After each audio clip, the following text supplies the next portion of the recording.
Hello and welcome everyone to PMPL Pakistan Spring Season 2023, and this is week 2, day 1. I'm your host Ahana Aiden, and right across the desk with me is the White Ghost Fritz.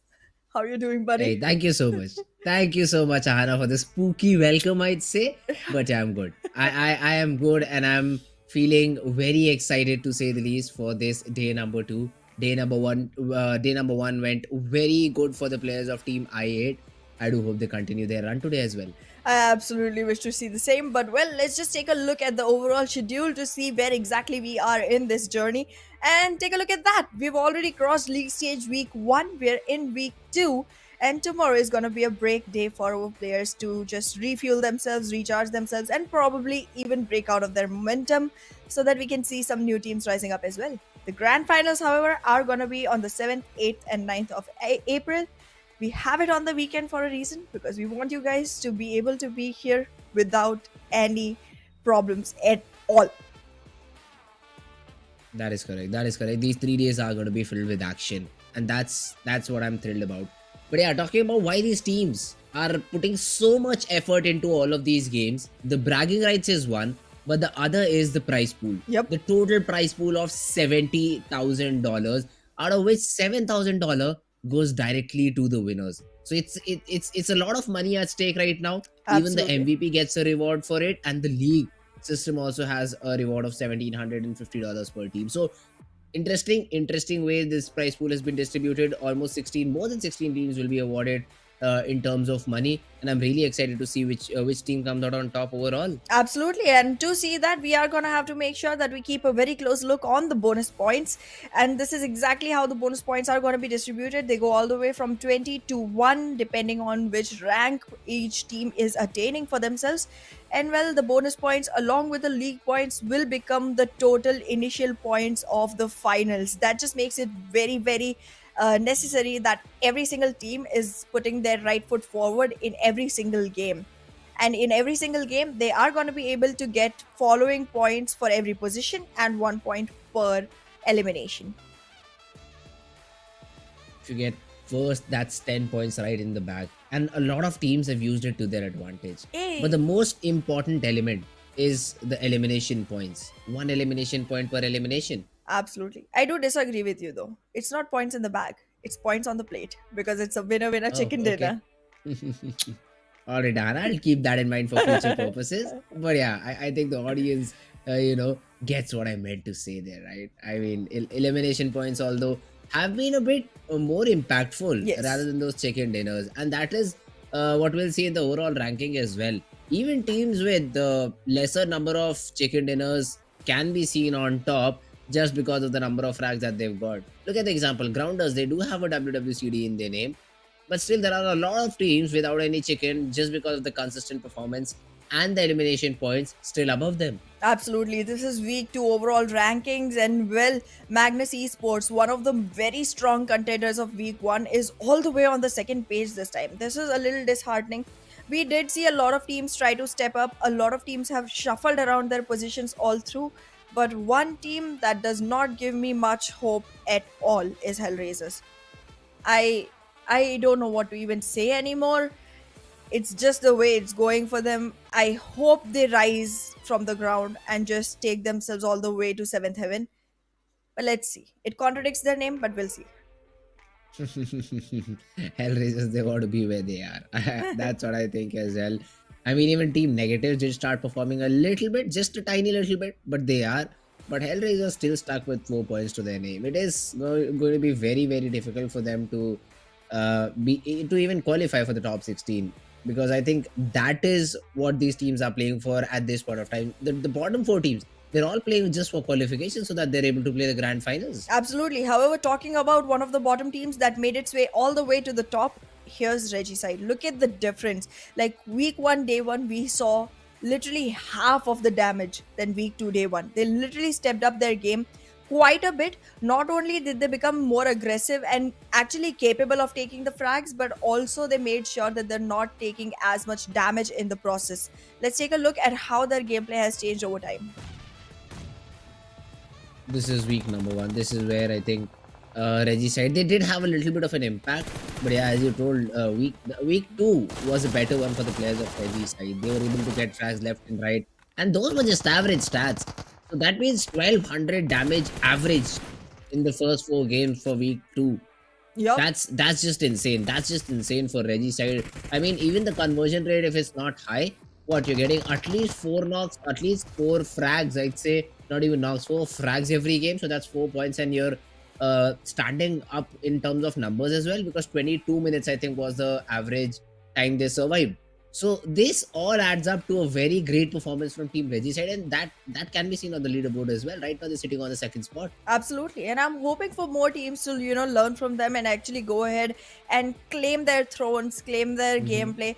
I mean, what I'm seeing mostly specifically from teams like TUF and HellRaisers, they are playing very passive and it's too late to play that. Like, Yes. you do want to make sure that you're tipping your toes very slowly into the waters because it's way too early in the game. But then that was last week. This is already halfway done. Now you need to start getting aggressive. However, talking about aggression and passive gameplays, let's just take a look at the schedule for the day so that we know which maps are coming in at what times. Oh, Miramar, Miramar, Sanhok, Miramar, Erangel, and Oof. then to finish it off, Miramar. The teams that feel a bit strong on Miramar have a very good day to be today. Yep. Three Miramars in the mix. We'll start off with the Miramar. We'll finish off with the map of Miramar. Interesting day to say the least, Tara. It'll be very interesting to see how these teams that love this map perform here, because at least two Miramar maps has to be played by every group. Absolutely. And So Miramar specifically, is going to be a very important map. yep. And specifically, if you are a part of Group B or Group D, then you got to make sure that your Miramar is polished. Now we do know one thing, that the schedule is literally copy paste of week 1, because we're literally seeing the same kind of map rotations coming in week 2. Hmm. So the teams have an idea of that as well. They probably know this already and they have made sure, specifically if they are in Group B or Group D, I'm sure the teams have ground themselves a lot, going into Miramar. They're trying more and more to make sure that Miramar is a stronger one for them. Similar things we might be able to see on the day when we have three Erangels. We will see the teams that are going to be playing all three to make sure, that they're having the best of the map. So yeah, I'm having a high hope for Group B and Group D teams. If a team from Okay. Group B or Group D does not make sure that they're taking at least one chicken in Miramar, I'll be disappointed, because one, you've already played with all of these teams for one whole week. Two, you're getting a map, you already know you're going to be facing this thrice in a day. If you have still Hmm. not polished your skills, I don't know what you're doing. Oh, all right. We'll have to see. We'll have to wait and Yep. watch, because till now your predictions have been on point. So I think if that pattern follows well, that'll be great money and great news for you. If you've already started taking payments from the team, I'm not completely sure if you have or haven't, but man, I those mean, even predictions if have I really been have, on point. even if I have, You I'm won't not tell. telling you. Yeah, exactly. I'm Mm-hmm. not telling Correct. anyone. Oh, I got it. I got it. But yes, the predictions have been on point. But I do feel hopeful today as well. I'd say I'm feeling a chicken dinner from somewhere. I don't know on which map, but somewhere from the team of negatives. Don't know why. Just feeling a bit hopeful. They've Yes. performed above average. I'd say on day number one. Not entirely good, not entirely bad. A bit above average, because they can be seen on the first chart, I think. So negatives, they have shown that they can not just be on last position and also have some more points to their name. Now the only thing missing from their side would just be a chicken dinner. Absolutely. And I'm sure that we'll be seeing much more happening from their side, because even in week 1, towards the last 2 days, we did Hmm. see them going ahead and making sure that they're at least getting frag points. And if I'm not wrong, yesterday itself, we saw negatives reach all the way to position 3, which is huge for a team like negatives. I mean, if you're all the way on the second page, lower three teams for a Yes. whole week, and then suddenly you go ahead and on the first day itself, towards the last match, you make sure that you're getting all the way to position 3 overall. Uh-huh. That's absolutely amazing, and I'm really proud of the progress from them. Not only that, it's not just one person anymore either. It's multiple people trying to contribute. We have seen Guru Boy come all Correct. the way into the top players. We've seen same for Pinkman. We've seen same for Buzzet as Hmm. well. So yes, the team is contributing together cumulatively. And again, in a team game, teamwork is one of the most essential things. So I feel like they're gonna be good. I'm not expecting a chicken yet from them, but I do think they'll have at least one by the end of the week.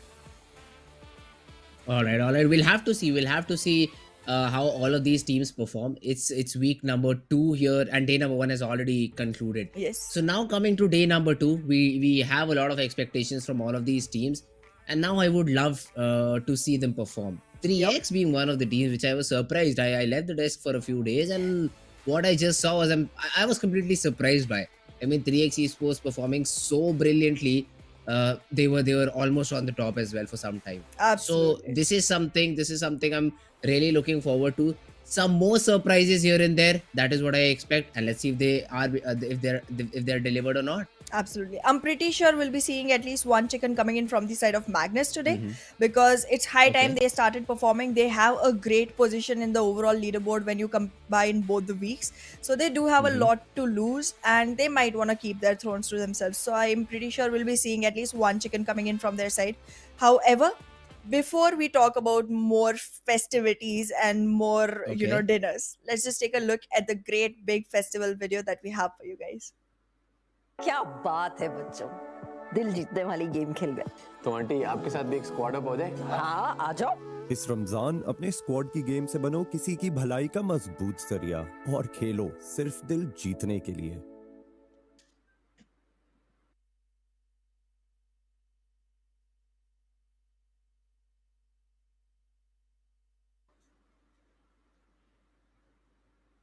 Well, so this Ramzan, make sure that you're teaming up with your friends and lending support while you play to win hearts. Hmm. What's, I yeah, I mean that is what all of our teams are doing, right? I8, they yes, definitely won a lot of hearts yesterday, they did. and now I'm hoping the same thing happens today as well. I8, week number 1, again it is a repeat story, I'd say. Week number 1, day number 1, they were very good in terms of the points that they were able to accumulate. But on day number 2, something happened. On day number 3, something happened. They were not performing that brilliantly. So I'd like to not see a repeat of that. We do have a repeat of math, but I do hope that we don't see a repeat of teams losing out in terms of points. But yes, I do have a lot of hopes from Team I8, is what I'll say. Well, absolutely. And I mean, here on, it's not about the prize pool alone. It's not Hmm. about the teams winning and getting the bragging rights alone. From here on, it's about making place for yourself in the viewers' hearts. Because from here on, people have already decided which team they want to root for. It's not the Yes. four players alone. It's not the four players or their organization or their coaches alone. It's the fan following going along with them. There's a lot that you have to keep online to make sure that you're making your viewers happy, that you're satisfying the people who are coming to see your match, and that your chicken dinner is Hmm. being distributed to more hands. Ah, all right, all right. Well, game number 1 will be live very soon, Hana. But this time, although you've given your predictions, but this time I'll ask you even a more difficult question. Give me the top 3 teams you think from this game of Miramar. The top 3 teams. This game of Miramar. Yes. Okay, so here's a tiny bit of issue with that. The groups Okay. have shuffled. Mm-hmm. So I'm not You 100% don't remember. sure Okay. which team is in Mm-hmm. which group, to be very honest. But like, yeah, once we start seeing the teams on our, screens, once the map has opened up, once the plane path has opened up, I can definitely Mm-hmm. make that claim. But yeah, All right. I do want to see Magnus take a chicken for themselves. I'm Ooh. expecting great performance from the side of 3x. I'm hoping Seventh Element steps up. These three teams have been delivering very well for a while. I am having high hopes for Egonex I8 as well, but they are not going to be playing the first map at all, because that team I do remember is from Group E. So yeah, there's a lot of confusion about which all teams are even going to be on board. But yeah, Okay. we'll see. Yes. Oh well, All right, here we go. Here we yes, go with game number 1, the game of Miramar, the land of DMRs and snipers, and we already see 3x. yep. So yes, 3x is in the game. 3x is in the group which will play this map of Miramar. Let's see their performance. Let's see about their performance as well. Freestyle, another team which, when taking early fights, look very strong. They get those 3-4 points for themselves in the first fight.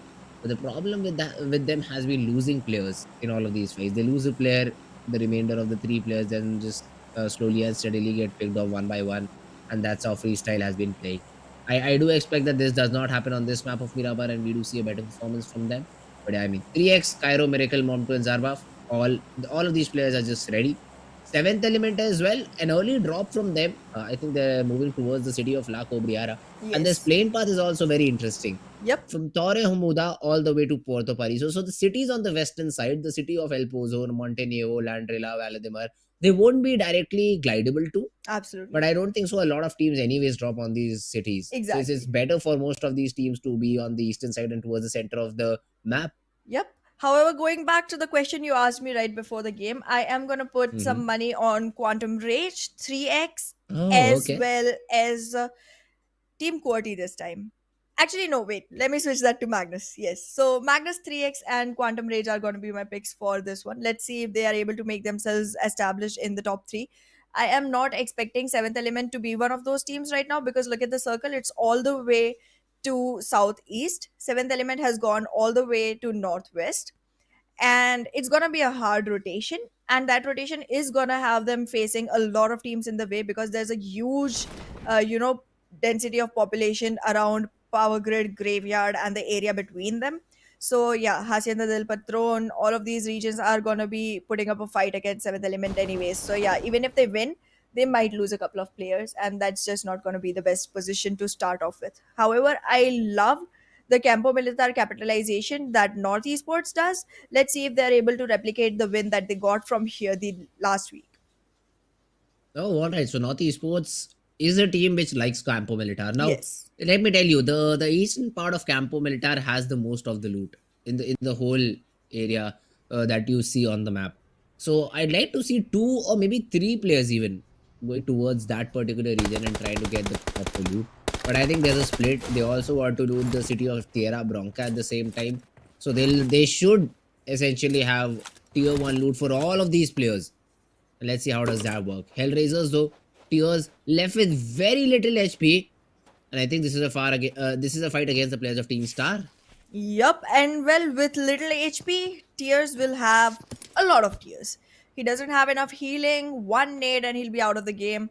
But let's see if that deployable is going to be available to other players that are aiming at him.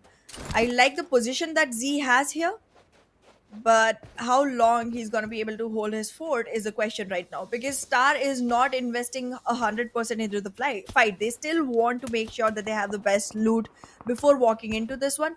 However, Tears is not going to be 100% sure of moving out completely just yet because the team has just made their presence felt around the region.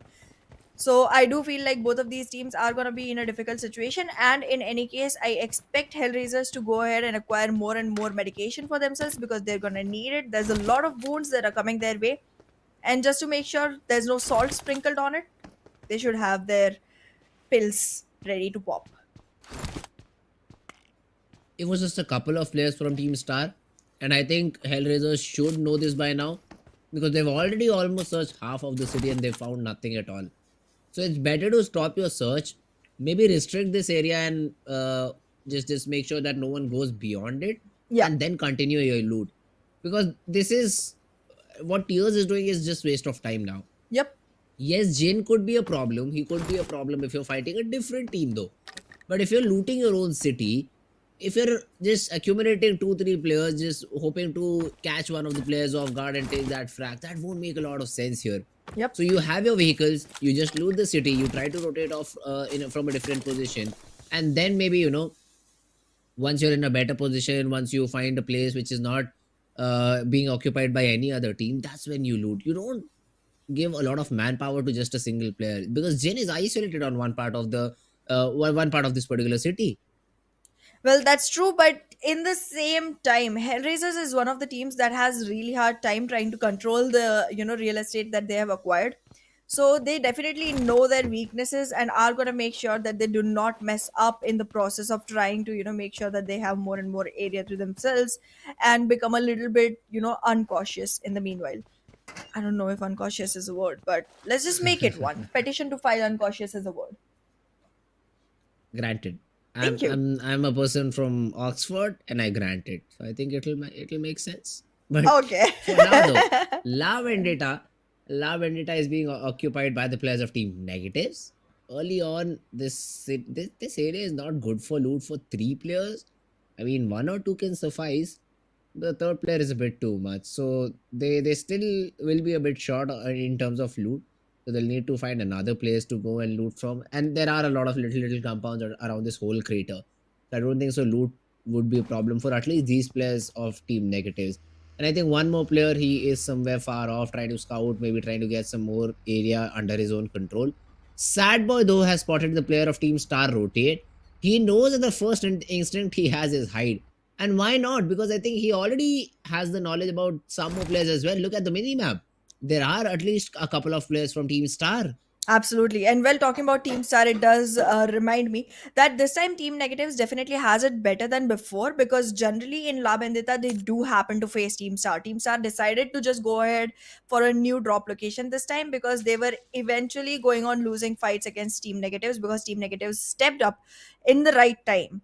So, yeah, this time the split drops that Team Star have taken, they're definitely going to be a little bit hindering for them. However, considering that from the side of Team Grounders, it's only one player around, he'll be a little bit more hesitant because, again, it's not a complete surety for the side of Team Grounders which team it is that is located nearby, because this is not the general drop location for Team Star. So let's see how Team Grounders responds to this, knowing that the vehicle has already started moving away. Oh, no, don't make that mistake. Do not make that mistake. Yeah, hide. I would suggest that. All right, Sad Boy, though, could have had that opportunity to take some shots onto Jin and get that frag, but just decides to let them go by. I mean, again, yes, he is all alone, so it's better not to take those shots and reveal your Exactly. position. Plus, he doesn't have Although, much healing either. Only two, but what do you say, painkillers.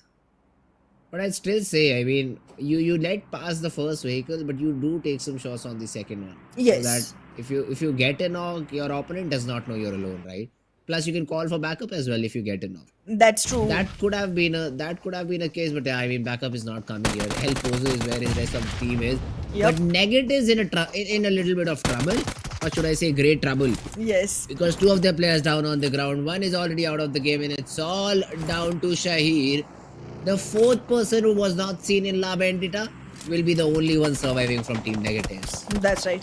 However, right now, because it's just a back and forth fight, I'd like to reiterate on a point that just went by. I do appreciate the fact that Sad Boy did not take any shots at all, even on the second vehicle, because Mhm. not only was the team very far away, the team is also in blue zone.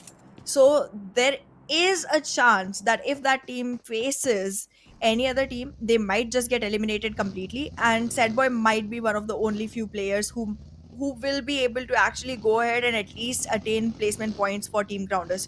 So I get the fact that actually not only get but appreciate the fact that he did not invest himself into any fights at all at that point, because backup was far away and backup was not even sure to survive. All right.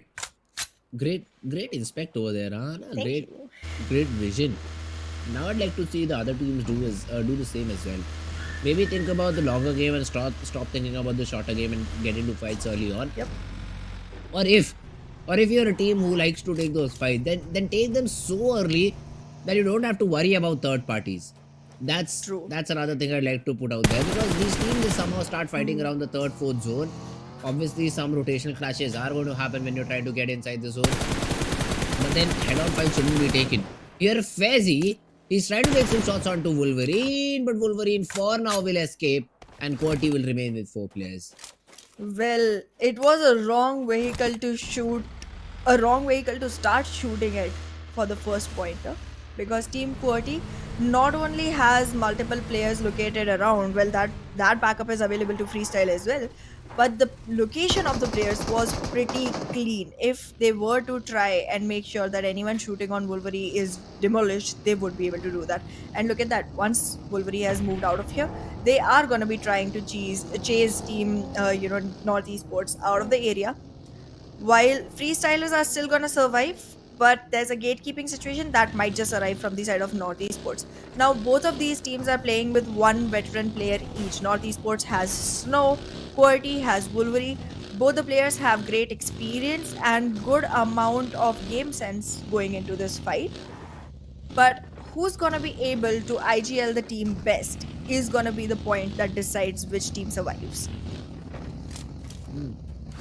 Let's see though, North Esports for now. They did escape from a fight, and that was a good decision, because you were all in the open. The opponent team had a compound to fight with, and you would have been at a very disadvantageous situation if the knock were against you. So they decided to fall back. Now they are targeting a new compound, I think, inside the next zone. And it's all empty. It's all empty to be taken. So North Esports can really cover that real estate as well. And then let's see how does Team North Esports want to play it out in the future. For now, the thing that they want is some 556 ammo because I just see 116 in the chamber for snow. And when you're rocking an M249, that's very very little. Absolutely. Well, I don't feel like there's gonna be much hopes. But yeah, look at this. A lot of pinks on the board. Okay, is it just me or are you having a hard time discriminating between Team Star and Uh-huh. HellRaisers as well? The colors are very similar. The colors are definitely very similar. But I mean, I would love to read those name tags to distinguish between them. Jin is the only one here. He has a backup on his left hand side, and I do see a vehicle as well on the right hand side trying to flank the players of HellRaisers. That's Miracle from the side of Team Star. So they're taking multiple angles onto this fight. They are very committed to it as well. I think they really want the players of Team HellRaisers down, and why not? I mean, everyone wants to bully the team at the bottom, right? Because they would be it would be an easier battle to win. That's true, but like for a team like Team Star, I'm not that sure. They haven't started shining yet. They're Mhm. just being shooting stars right now. Making the right shots though. So let's see how that one works out for them. They've already put one player on the knees. There's a couple more to go for.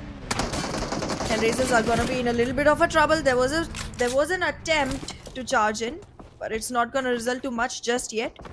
Gonna fall back, try to get back in cover. There is a revival trying to happen, but is that revival gonna be in the right time? Is it gonna be executed well? That's the question. There's Molly everywhere. There's no way to escape, but well, he does still find some space for himself. Tears, with all that smoke up in your eyes, I'm glad you're still able to see the right way out. But in the meanwhile, Team Negatives saying tata bye bye to the lobby. I had better hope for them. At least better than this.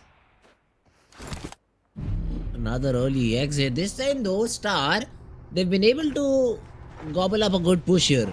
They've been able to get one of the players of HellRaisers down. The second knock is also there, and now they're disengaging at the correct time, I'd say.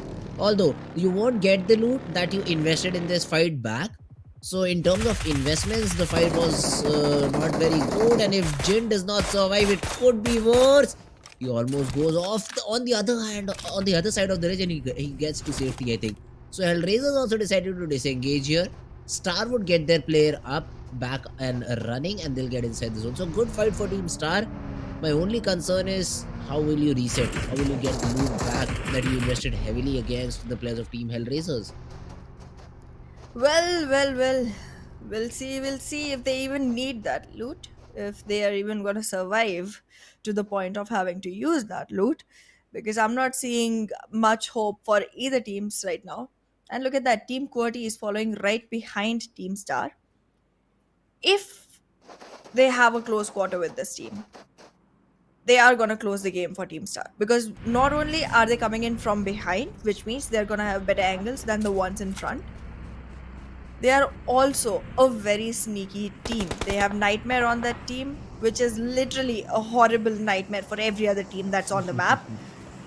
And it's just devastating how that guy just goes ahead, makes sure that you just do not wake up from that sweet dream, which is not as sweet after all.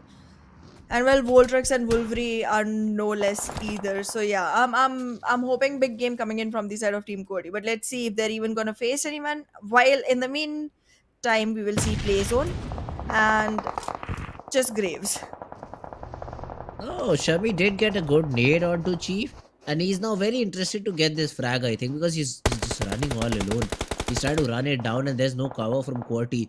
There is, finally, we do see some shots being connected onto Hacker, but is that enough to even get a knock? He's able to get behind the ridge, he's able to reset himself, and now Chief will essentially fall down to Hacker if he decides to just push in. So QWERTY, early disadvantage in terms of number. Let's see how do they want to get back into action. Not just that, Shami is not done. He gets a second one as well. Wolverine down out of the vehicle.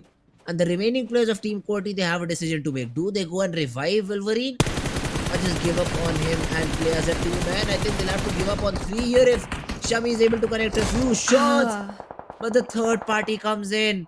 Okay, it's not a third party. It's QWERTY's Voltrucks who manages to hit those shots and get the knock onto Shami. Well, Shami is not gonna have the best time of his life right now. Pulse Agai has arrived, even though not as Pulse, but hardly as Ambulance nonetheless. Let's see how long the team survives, how long they're able to take up good fights, because already I'm seeing my prediction go to nothing with QWERTY all the way at 0 frags and only 1 player surviving. But nonetheless, Magnus is right on top up there.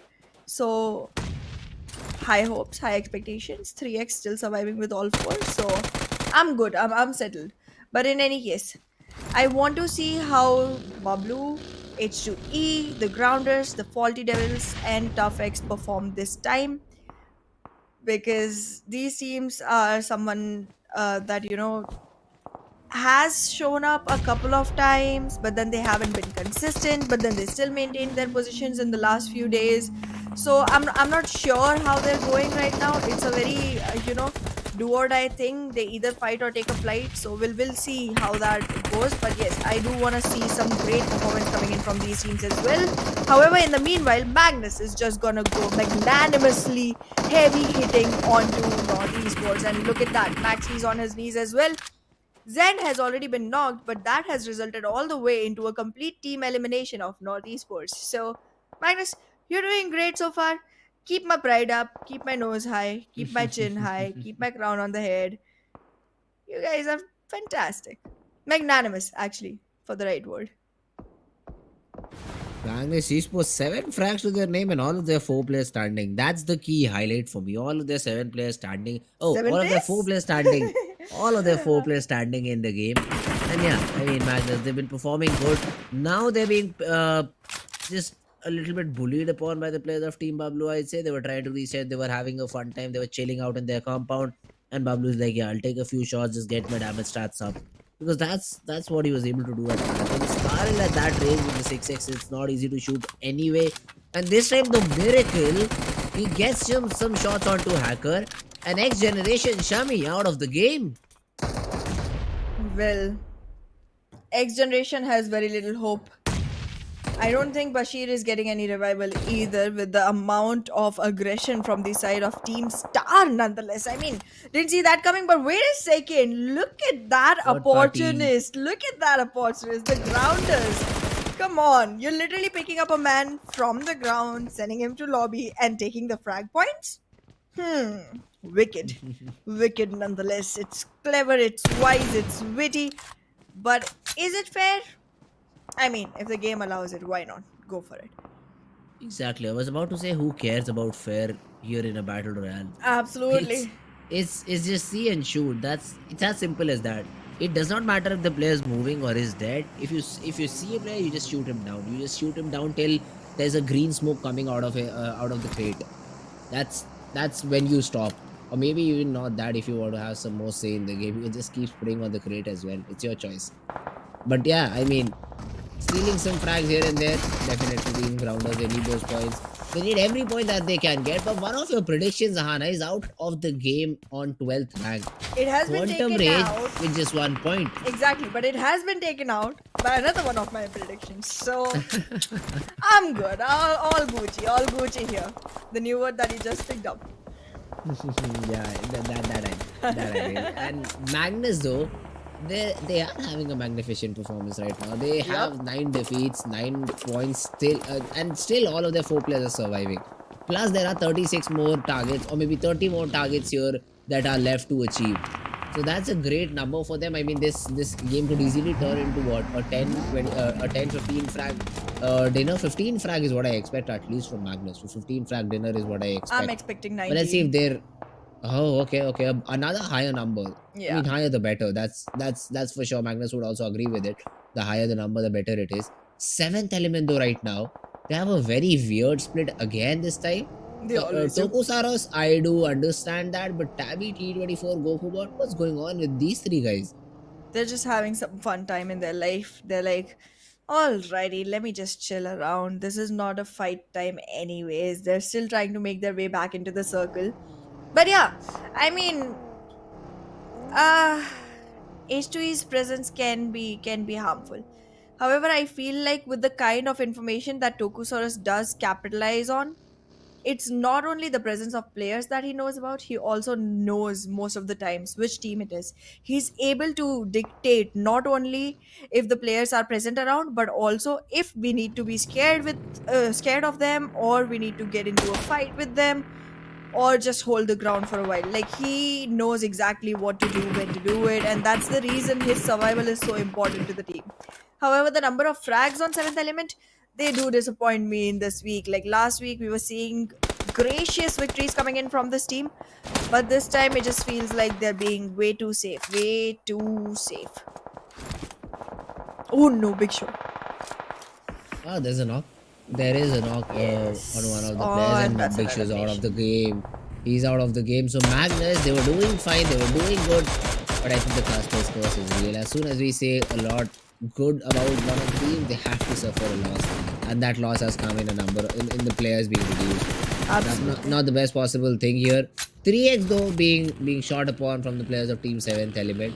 T24 does have a good vantage point here. He has an angle which is very difficult to spot for your opponent as well. It's on the edge of a ridge which you're shooting from. So that's a great thing for 7th element going on right now. Another zone being shifted.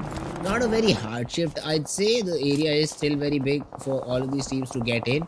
H2E Vengeance though has been able to take down Tabby, but the frag gets secured from a player of 3x. Tarzan gets another knock onto Tokusaurus. Evil Boy gets a knock onto Team Star. So there are a lot of fights happening now on the ground. Well, it's a battleground, so I get it. It's exactly what's supposed to happen. But look at that, Cairo. He is always showing up right here, and again with the same exact, tagline under it. Domination. He dominates the ground. He does it very well. But R3X gonna be in a position to actually make sure that they are getting the victory. They do have all 4 men standing. One of them is knocked. Is the revival gonna be possible? I don't know, because there's a lot of hindrance in the way with Magnus standing right next door, and Cairo all the way out in the blue zone. There's definitely a lot going on. But look at that. At the same exact time, I feel like 7th element has lost their run, and they're surviving with literally just one player. And that player is gonna get picked off as well. And that calls the end for 7th elements. Every time they get eliminated, I just go 7th elimination.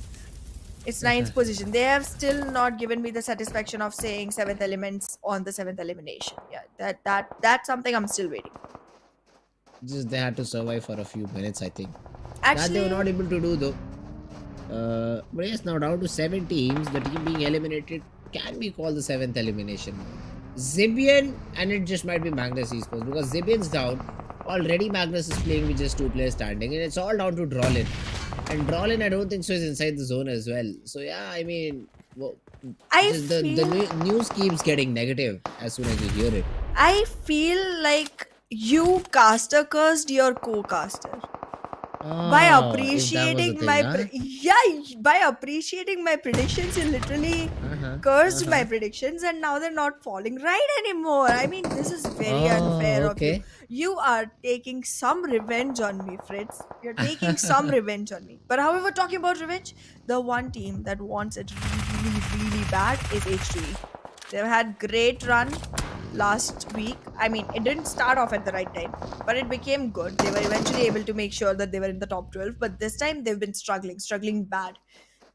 They have some thirst, and they have a bone to pick with every single team that has made it so far, that is in a Mhm. better position than them. And I think that includes every single team that is surviving right now. Oh, the BABLU, they do have a wild spray down here. Pikachu gets 2 here, and 3x seem to be in a lot of trouble now. Cairo, no chance of a revival. No comeback, is able to at least hide behind a ridge and call for backup, but does even the backup arrive? Because the question is, you need to move inside the zone. The worst time to get knocked was right now, and that's when 3x They were caught off guard. They were caught off guard by the players of Team BABLU, and BABLU will be super happy with the 2 knocks that they have here. This will not only put a team with 4 players down in the leaderboard, but will also help them maybe get a chicken dinner in future if it's 3x versus them. So that's good number of frags to fight. Tough Joker sir though on the other hand gets one before being knocked because of the play zone, but he's already played the spoil sport here. Let's see if the capitalization can come from some different team. Well, we'll see. But well, no. Team Star, you were having a good run. Now 2 of your players are star players, and 2 of your players have already been turned into stars. If that is an actual truth about what happens to people when they die. But yeah, in any case, right now it feels like H2E looks like the strongest team on board. And just the revenge I was talking about, just the revenge they are hungry for, just the revenge that can be served on a very shiny plate in the form of a chicken dinner. 3x gets taken out very quickly. I mean, I've never seen them get eliminated at a position like this. Like, either they get eliminated all the way in the beginning, or they do not get eliminated until like top 3 or top 4 teams. So I don't know. Team Star, however, it has made it a motive to survive until the last 4 teams at least, uh, every day for at least one game. They're doing good for right now. Team Tough has survived long enough, so that's great. But with that number of frags, is it gonna suffice enough to make sure that they're in a good position on the leaderboard? I don't know. We'll see. Team BABLU looks strong. The grounders, they're still gonna need to work a little bit more, just a little bit more, so that sad boy isn't sad anymore. And well, H2E, I think they're on the fly. They're really on the fly, but they need more frags. They do need a lot more frags. Let's see though, Team Star with just 2 players standing, Miracle and Zyro J. Both of these players, they're just crawling their way inside the zone, and they've been able to get in. And I don't think so BABLU suspects them. So they can stay safe for now. But fights are happening on every side of them. So they essentially will be caught in the crossfire sometime or the other. But BABLU paid. Oh, he can be seen now. He can be seen by Miracle, and I think Pan also spotted him down. Yes, he did. And that's the knock Team BABLU was looking for. Miracle crawled a bit way too high, and BABLU just pushes them back down. Well, not only pushing them back down, they're literally suppressing the team right now, because the team is not even a team anymore. It was going to be a one single player remaining, and he also could not sustain his life for a while. Ooh, tough X is going to make things tough a little bit for the side of H2E. However, even yet, they do have the option of reviving their players and going all 4 into the next fight. It's a 4v3v3. But is Tarzan still gonna be the king of the jungle? We'll see. Oh, Pan's doing a great job here. He just got 2 in that specific position. And now even Grounders is down to 1 player. BABLU has the highest prediction to get that chicken dinner, irrespective of the fact that H2E had 4 players standing. Yeah. What is happening right now? Does the zone favor team H2E a little bit? Now it does, because H2E, they slowly and steadily started their way towards the slower side of the zone, or I'd say towards the players of Team BABLU. Rex, he was very reckless with his driving and gets punished. Pan again up for the job, gets another knock, fights against Assad, wins the duel as well, and lost what? 40% of the HP, goes for another fight, Pikachu, and he comes out on top as well. H2E going down 1 by 1. And they will be eliminated. Team BABLU comes out on top with the winner chicken dinner. Well, absolutely well deserved. I mean, it has to be a great thing if the predictions say you have a better chance at winning even with a man loss on your team. So yeah, I think their gameplay was somewhere read by the computer as well, and they got the best of it. They made the best of it. They cooked the right exact delicious dish with all the spices that had to be served. And I'm just gonna be smacking my lips all through. BABLU, what a recipe they created. They'll have a few names in the MVP list as well, which will be shown after this short little break, guys.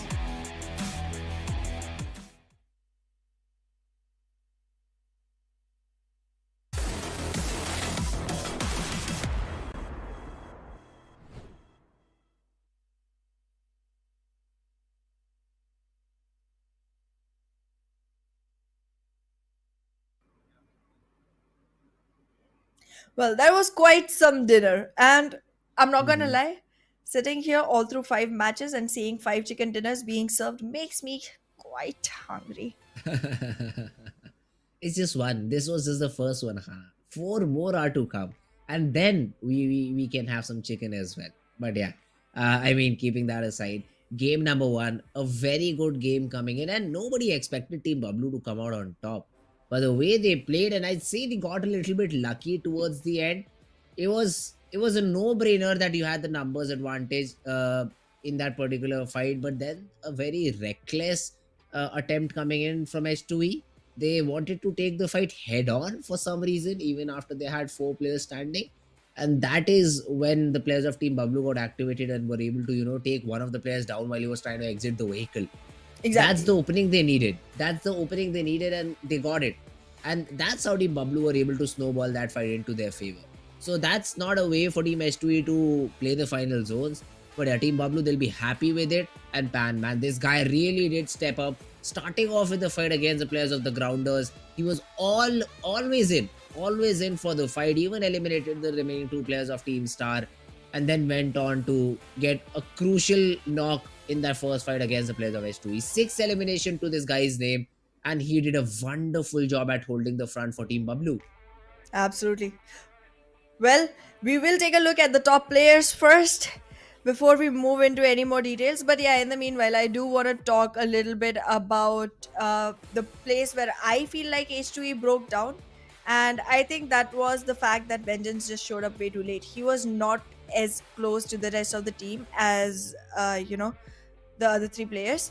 He had a longer angle, could have capitalized, could have made sure that they were, double sided pressure going on onto Team BABLU, and that could have resulted in a more diverted push from the side of Team BABLU.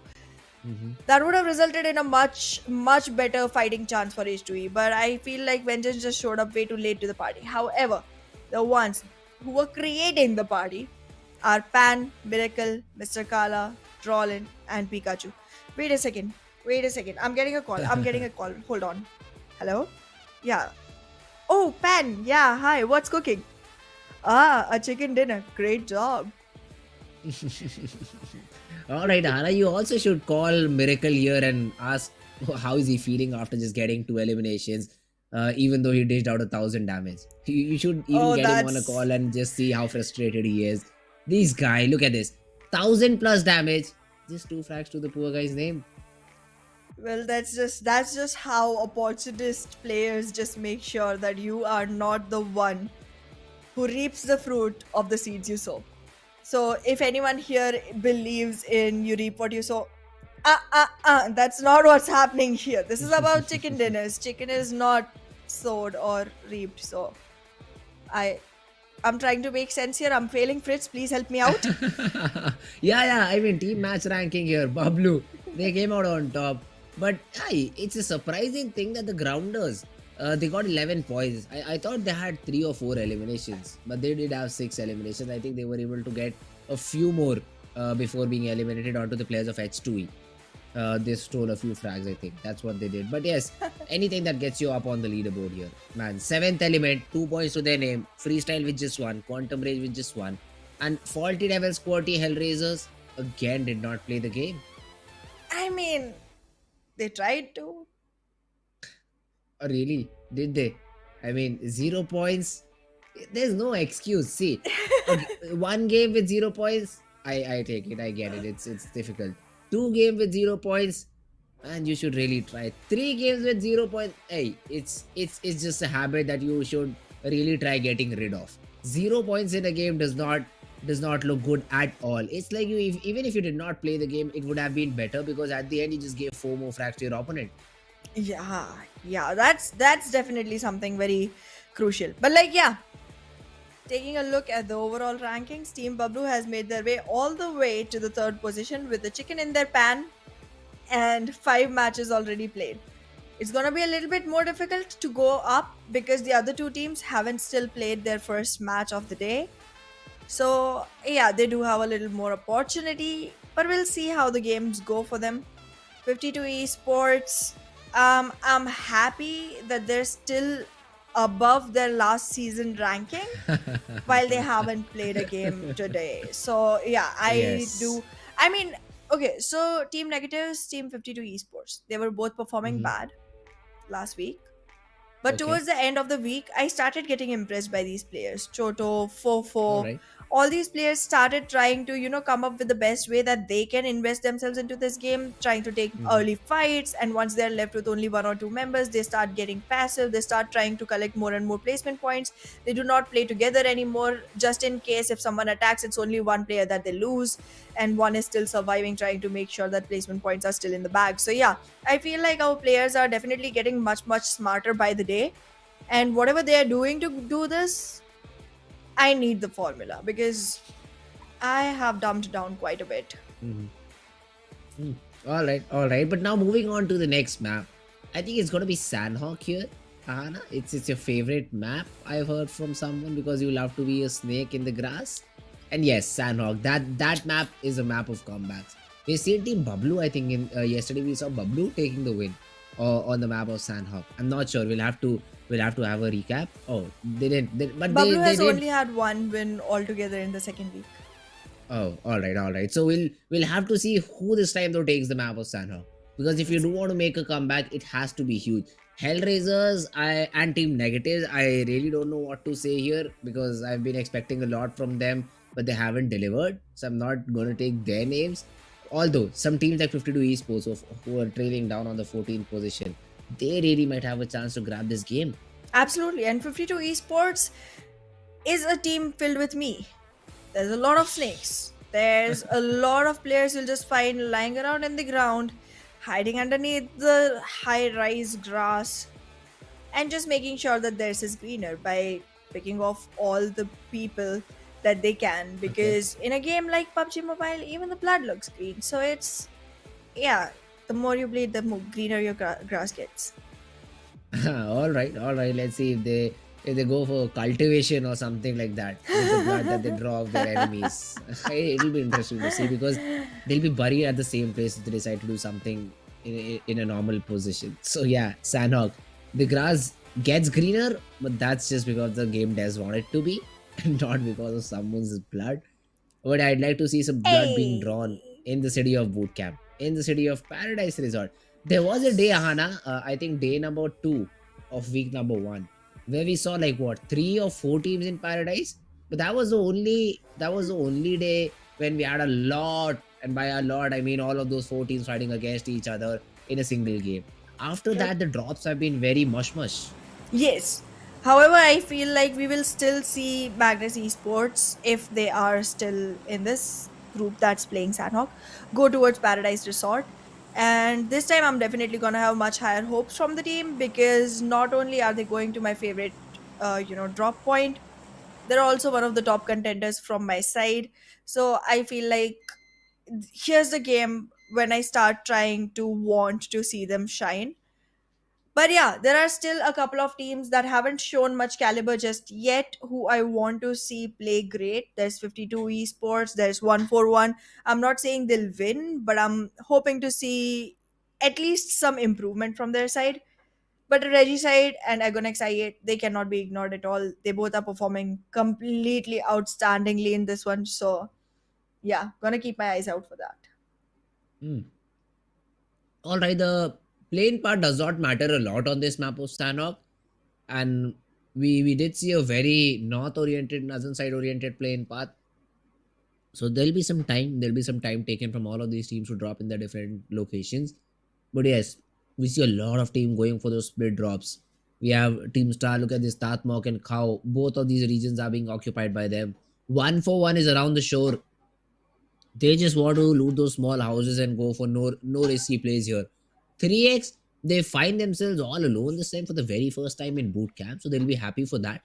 And QWERTY, they're around the boot camp area, they're around the compounds of boot camp, and they're trying to loot for themselves as well. So it's a very interesting drop coming here from multiple teams, even freestyle. Look at that, they're not in just one position. Malik can take the area of cave. Fezzi drop shot. They're somewhere wandering around the area of Query. It seems like even I8, 2 players in Lakavi. the rest two players are just looting around in these small housing compounds. So a lot of split drops coming in from a lot of teams. Let's see though which team gets the most out of these drops here. Well, we'll see. We'll see. Right now, it's too soon. Oh, actually, never mind. It's Sanhok. It's never too soon. Yeah. But Uh-huh. like, yeah, I like the fact that the Northwestern Island is in the circle. Camp Alpha is gonna be a great place to hold. Seventh Element has always already capitalized on it. They are gonna be watching the bridge as well. So there's gonna be a hard move for the side of Regicide. But I think the team has the ability to actually go ahead and make it a winnable fight. Bootcamp is going to be seeing some early drop clashes if Team QWERTY decides to stay where they want. And yes, I heard a few bullets. I did. And there it is. Top G. Well, you're going to be the bottom fragger if you die right now. that There it that what is. he will be now. I mean, that's grass getting more greener, right, Anna? According to you, that's Exactly. blood being Yes. drawn here. See, now you're All right. understanding it. Now I do get your point there. The green flare makes the grass greener. All right. Yes. 3x Zarbav though. He's out for blood. He's just hunting players of Team 40 left and right. And that is what happens when you don't stick as a team. Split drops are great. I don't have a very bad feedback on split drops. But then you need to be in a place where you can hide, where you have a lot of compounds nearby and not just one and two. And then when you want to get to a different compound, you need to rotate like 100, 200 meters. Slight That is disagreement something you though. need to came. I Then stuff like this happens. That's what I feel. Stuff like this happens where two of your players are completely isolated and get picked off one by one. I agree to a point, but then there's one tiny point that I disagree with. You said there should be Okay. enough place to hide. I mean, it's Sanhok. How much more place do you need to hide? Every single place is a All hiding right. spot. All you have to Mhm. do is prone. Yeah, that's true. That's true. I mean, you just prone down and you have the greener Oh. cover for yourselves. But 1 for 1, they're also having a say in a fight against the players of Team Magnus. Draw lane has been drawn out and taken care of. That's the first frag and get another one here. Big Show also out of the game. Magnus looks like they're in a lot of trouble just to be held by a third party team star. But now QWERTY, Wolverine, he is being pinched as well. He gets a knock onto Malik, but then comes in the trade. Freestyle, get their third frag.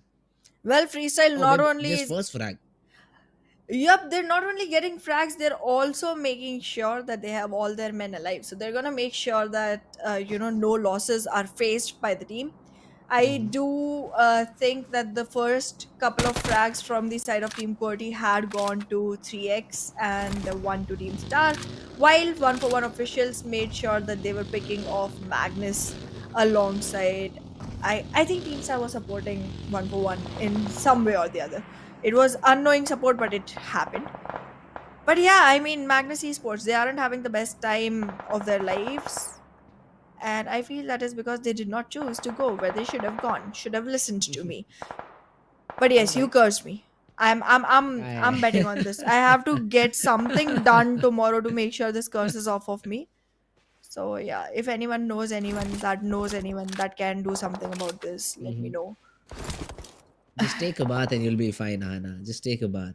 That's what you need. Hey, that's Just a something bath. that's a ritual for me. Taking a bath is a ritual. Just like you, I want to save water, so maybe sometime in Okay. 2027 I'll have the time for it. All right, all right. But that's what you. That's then take 2 baths, one for me, so that the curse can be lifted off of you. That's what I'll say. But yeah, H2E gets a frag onto the players of HellRaisers. That's Z down for HellRaisers, and now just 3 players remaining. Or is it 2? Okay, it's 3. They still have a little bit consolidation in the number of players that they have. Although as soon as I say that, there are a few frags. Tarzan finally gets traded off for the very first time in a lot of days. I've seen HellRaisers fire back. They've got a knock for themselves. Well, that's true. But yeah, we just a few seconds ago we saw a mannequin right in front of Zarbaf, right? I Mhm. do gotta catch you up. There's a story. That mannequin, Oh, okay. it contains the spirits of every single person that dies on this map. Oh, that one, huh? Yeah, and if you pray to it, it helps you kill more people on the map. So Okay, yeah. you're one of those. You're one of those Oh believers, no no, we which just found just this. We just found this lore the last time we were casting this map. You weren't here, So yeah, you missed out on it, but this is a factual lineup. You can go ahead and Google the PUBG actual official Ah, records. It's there. It's sure, definitely there. sure. Yeah. Sure, I'll take your word for it, Hara. No doubt at all. I mean, come on. If that was the case, boot camp and paradise would just have been empty, and people would have been fighting to just pray in front of those mannequins. That would have been the case. But yeah, I think Hellraisers players have been answered as of now. Z was taken down, but they were able to take back two in return, and that is from a good team as well. H2E, not the bad, not the worst possible teams here. Asad is still trying to stick around, try to find anything that he can, but H2E reduced to just two. Better rotate so that they're not harmed by the play zone anymore. The second zone will do a lot of damage, and even Hellraisers now need to rotate very quickly. And I don't think so they'll be able to make it too far if they just keep staying here, because whatever, okay, he has two first aids, but one of his teammates is just playing on bandages. So Hellraisers, they need to make a move on, or maybe be lucky and find a vehicle in the process. That's the truth. One of the true things has to be done here. Team Tough though, little do they know that just above the ridge is Team North Esports. And okay, now the shots have been taken, so they might have a clue about this particular team. But yes, North Esports, they have a good high range advantage onto these players just residing in these low lying areas. But let's see how do they take the most out of this situation. Well, every team is gonna try to take the most out of all the situations that they're handed, but then some are just not as optimal. So we'll see how much optimization their game can deliver. But in the meanwhile, H2, oh my god, this team is just going on getting stronger and stronger. It's only one frag, they're still out of the zone, they get a couple. But yeah, I'm liking the performance, specifically when it's a map like Sanhok where you can literally not predict a thing. I'm happy. I'm happy with the fact that they at least have a couple of frags to their name. Hellraisers is doing good as well, specifically considering the kind of position they survive in so far. And yeah, Team Star 52 Esports, again, gonna be a couple of teams I'm gonna look out for. They do have a chance, a shot at making sure that their shots connect well and give them a great dinner to take home and feast on. But yes, in the meantime, we are gonna see H2E get eliminated completely. Wait. Oh, I just made up a full form for H2E. Fritz, hear me out. Oh my god, I'm so Mhm. smart. Hard to eliminate. Okay. Now just search on Wikipedia H2E, and if that's the full form, I'll say you copied it, because No, I I cannot didn't. I cannot believe you right now. That's the sentence that you've made. They But just yeah, got I mean, eliminated, so yeah. I know, but it's too obvious, is what I'm saying. It's I too mean, obvious that that could be the ah, full form. okay. But okay, you finally, hey, Ahana, you finally figured it on week number two, day number two, week number, yeah. And that's great. That's great for you. But yes, now talking about the zone, look at this. You, as an IGL, have to make a decision here, Ahana. Which island do you choose? Because it can go on either of these. I would choose to stay near Hatin at the bridge point so that I have There's an no easy bridge on rotate. Athens. Hey, look at the one right under the name of Star Miracle. Oh, okay. But won't you think that literally will be the hottest bridge, and as soon as you try to rotate from there, you'll get shot upon from See, that's the Team point. Tough, This is from Team Sanhok. You North can just lie Esports. down on the ground. No, but not on a bridge. Not on the Because bridge, one, but like around it. all right, Yeah. all right. Not Okay, I exactly get your on the point. bridge. Yeah. I get your point. But let's see though what the zone has in mind, and it is Yes. going towards the Camp Alpha Island. So teams like 3x, 7th Element, all of these teams are in good luck, I'd say. They have already Oh. rotated towards this area. And you look at the white little markers on the map as well, right? So those are the highest point that terrain can reach in the map. And 7th Element is on it. So they will like literally have a party of frags if they want to from that particular area. Well, Star QWERTY though, has they're no taking some chance. shots. Somehow it just transitioned off of there, but a knock could have been imminent. Pikachu though, just lands a nade onto Malik's forehead and gets a knock. Star Zyro J though, the one spraying down, his opponent gets taken down by a player of 52 esports, but the DBS, it rocks a shot, takes pan down, but the trades are there. Well. Here's a densely populated area, and it's filled with doctors. So we'll see how the medications, the revivals come in. But right now, it just feels like there's way too little HP on these players, and they're getting shot as well at the same exact time. Freestyle is gonna make sure that they get the best pieces out of it. However, it's gonna be Team Bablu that has the better hand in this fight. Team QWERTY is still surviving with only one player who is still outside the zone, by the way. Two frags to their name, not a great start. Magnus still with no frags at all, no initiation at all.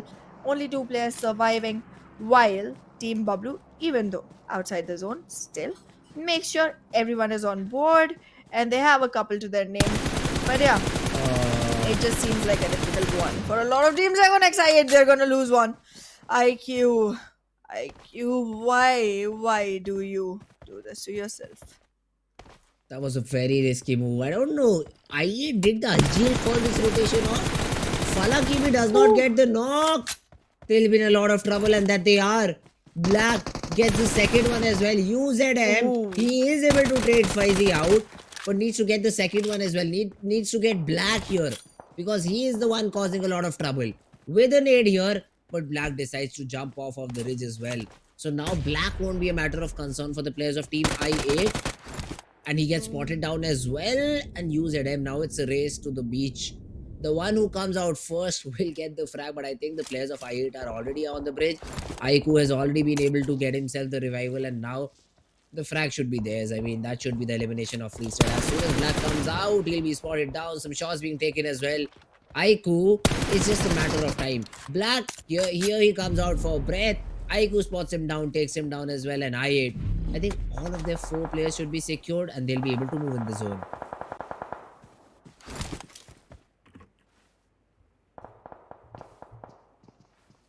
Magnus Esports though here. Zibian and Skrigu.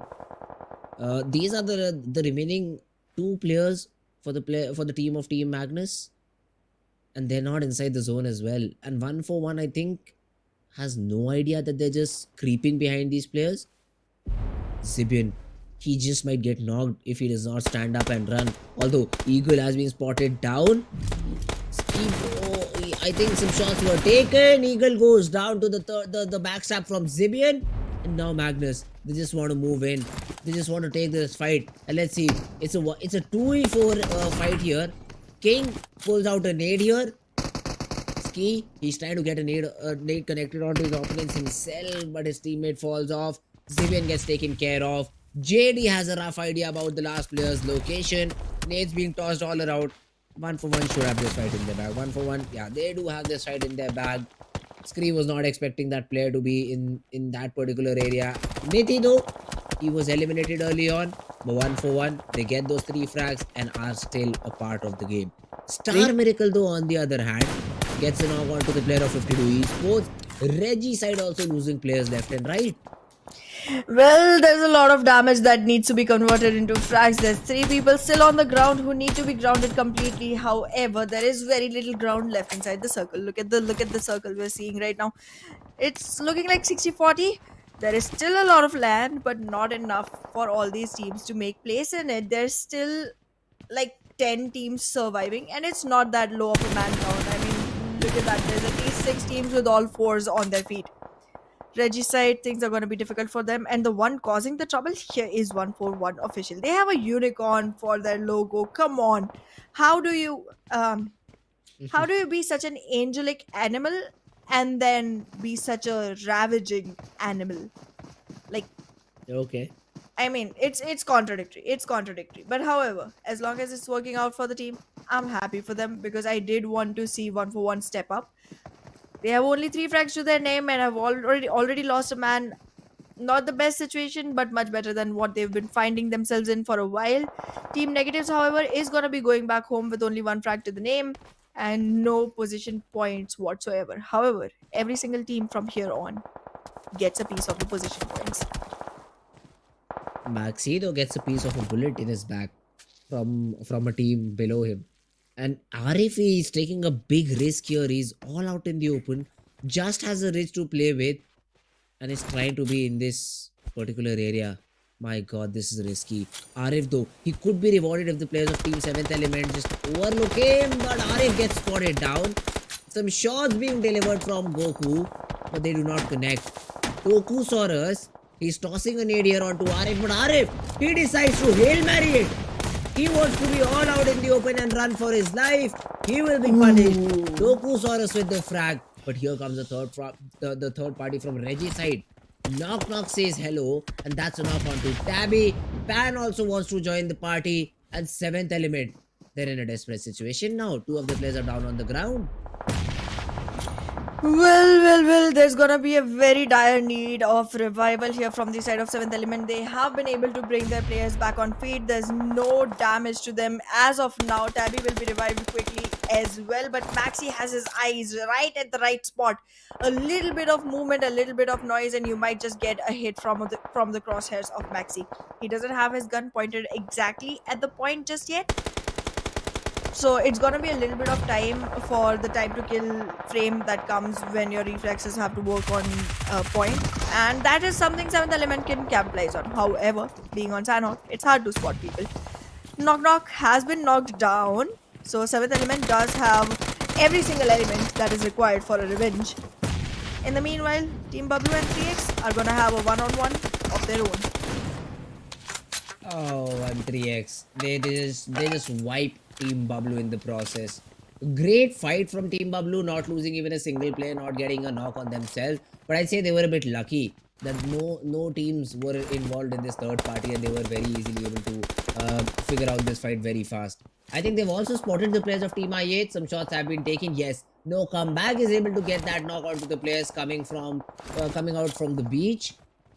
And they're being naded as well. So I8, they don't find themselves in a good position at all. The frag gets confirmed as well. Reggie side, on the other hand, they also have to make sure that they safely cross under the bridge.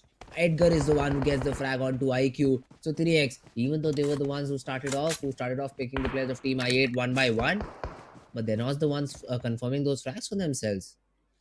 Yup, it's definitely not looking like that. But yeah, Regicide has definitely turned things to their own side. It's in their own favor. They were able to revive the one knocked player from their team. They are gonna be surviving with all force. And well, this is Sanhok. We have animals. We have snakes. But yes, the ones that are on all fours are going to be the tigers that take the fight for themselves. Talking about tigers and lions, Team Star has already been eliminated a long while back. But yeah, I just wanted to remind them that they're getting picked off way too soon. Team Tough, I'm happy. All 4 are on board. The moment I say it, one gets knocked.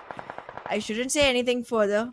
But yeah, great numbers for them because 7th Element, Agonex I8, Northeast Sports, they're all trailing way too low. But this Molly, this is gonna be the fire that burns the worst. Because Regicide is gonna be in a lot of danger, and look at that aggression coming in from the side of Team Tough. They are gonna be a very tough competition for the side of Regicide, and well, with only two surviving, right after the reset, I feel like we might see more coming in from the side of Tough X.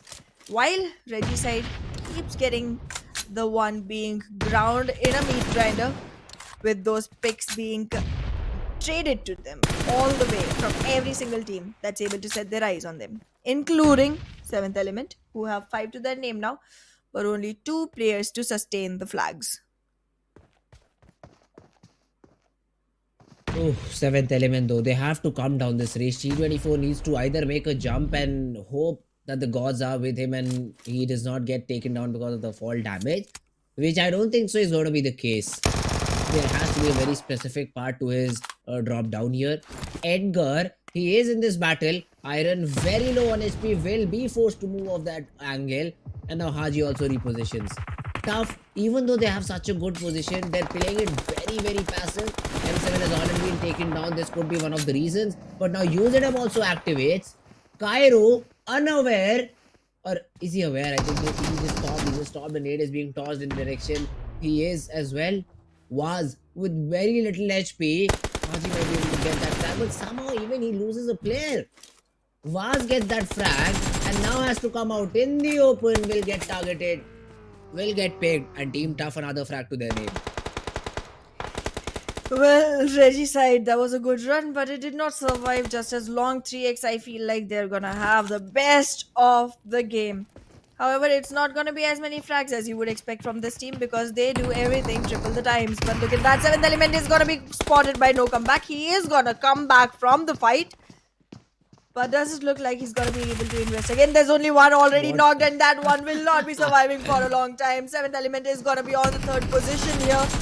While ToughX and 3x are gonna fight it off, but the 1x with the bigger number in front of it takes it home. 3x with a very amazing winner chicken dinner that has to be shared with the number of frags that they have on their boards. Great initiation. This team just does not cease to impress. The excitement is tripled, the aggression is tripled, the game combination is tripled. I have no words, but actually more numbers because they're 3x. They're great. They're just great. Hey, Mom 2 looks so cool in the picture. I just say it very much, I'd say. But man, 3x. What a performance from this team. More statistics to show how the Team 3x do will be shown after this.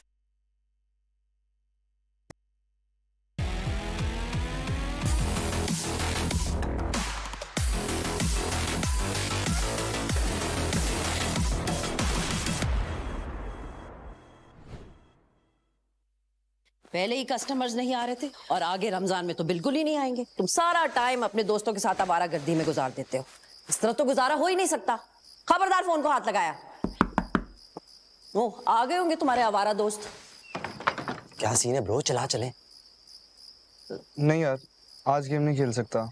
Ahmad, आ रहा हूँ अम्मी।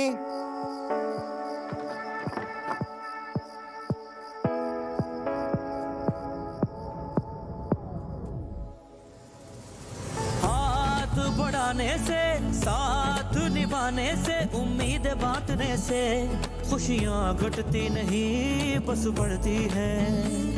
वही देता है वही सुनता है जब भी दोगे तुम सदा।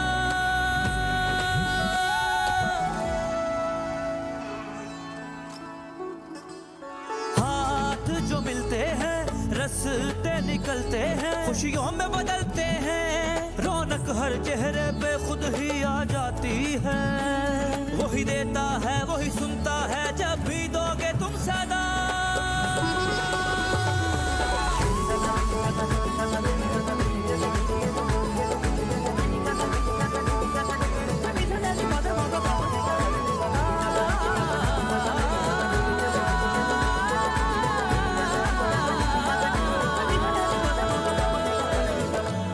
क्या बात है बच्चों, दिल जीतने वाली गेम खेल गए।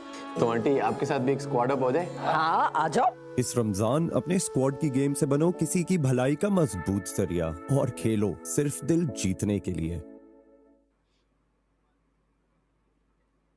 Well, this Ramzan, team up with your friends and make sure that you are spreading all the support and kindness that you can while you play to win hearts. And well, talking about playing and winning and hearts, mine belongs to 3x. They are performing so good. Uh-huh. They just did. They just had 9 frags, although not a lot, but it should do. It should do in the map of Sanhok. I mean, you cannot expect you just going around and killing everyone in the process. So that's something which rarely happens. But yes, the MVP has to be Zarba from Team 3x. 5 eliminations to his name, 540 damage. The only department he lacked in was the number of healing done. But that's where you want your player to be. Exactly, that's where you want to lack quite a bit. Just 59 health, recovered from the medicines. Oh my god. Things are getting harder and harder day by day. The more I start hoping for some teams to just show up from the bottom of the chart and make their make their comeback, make their noise, make sure that people are seeing them, they're in the lights, the more difficult it keeps getting for them, because the ones on top, they are improving relentlessly. And about talking about relentless players. Look at this. 5 of them making their claim. The frags are not as much, but look at the damage. This is emotional damage. Not much though, I'd say, Hannah. Not much. We've seen I better mean, it's damage Sanhok though. statistics. But still, there should have been a team which at least had a player with 1000 damage, is what I felt in Sanhok. Hey. Because Sanhok, you can really take those third party shots and accumulate the damage stats. Even if you don't get a knock, it's fine. But accumulating the damage stats is something I wanted for all of these players to do. But yeah, now talking about some more facts from the game as well.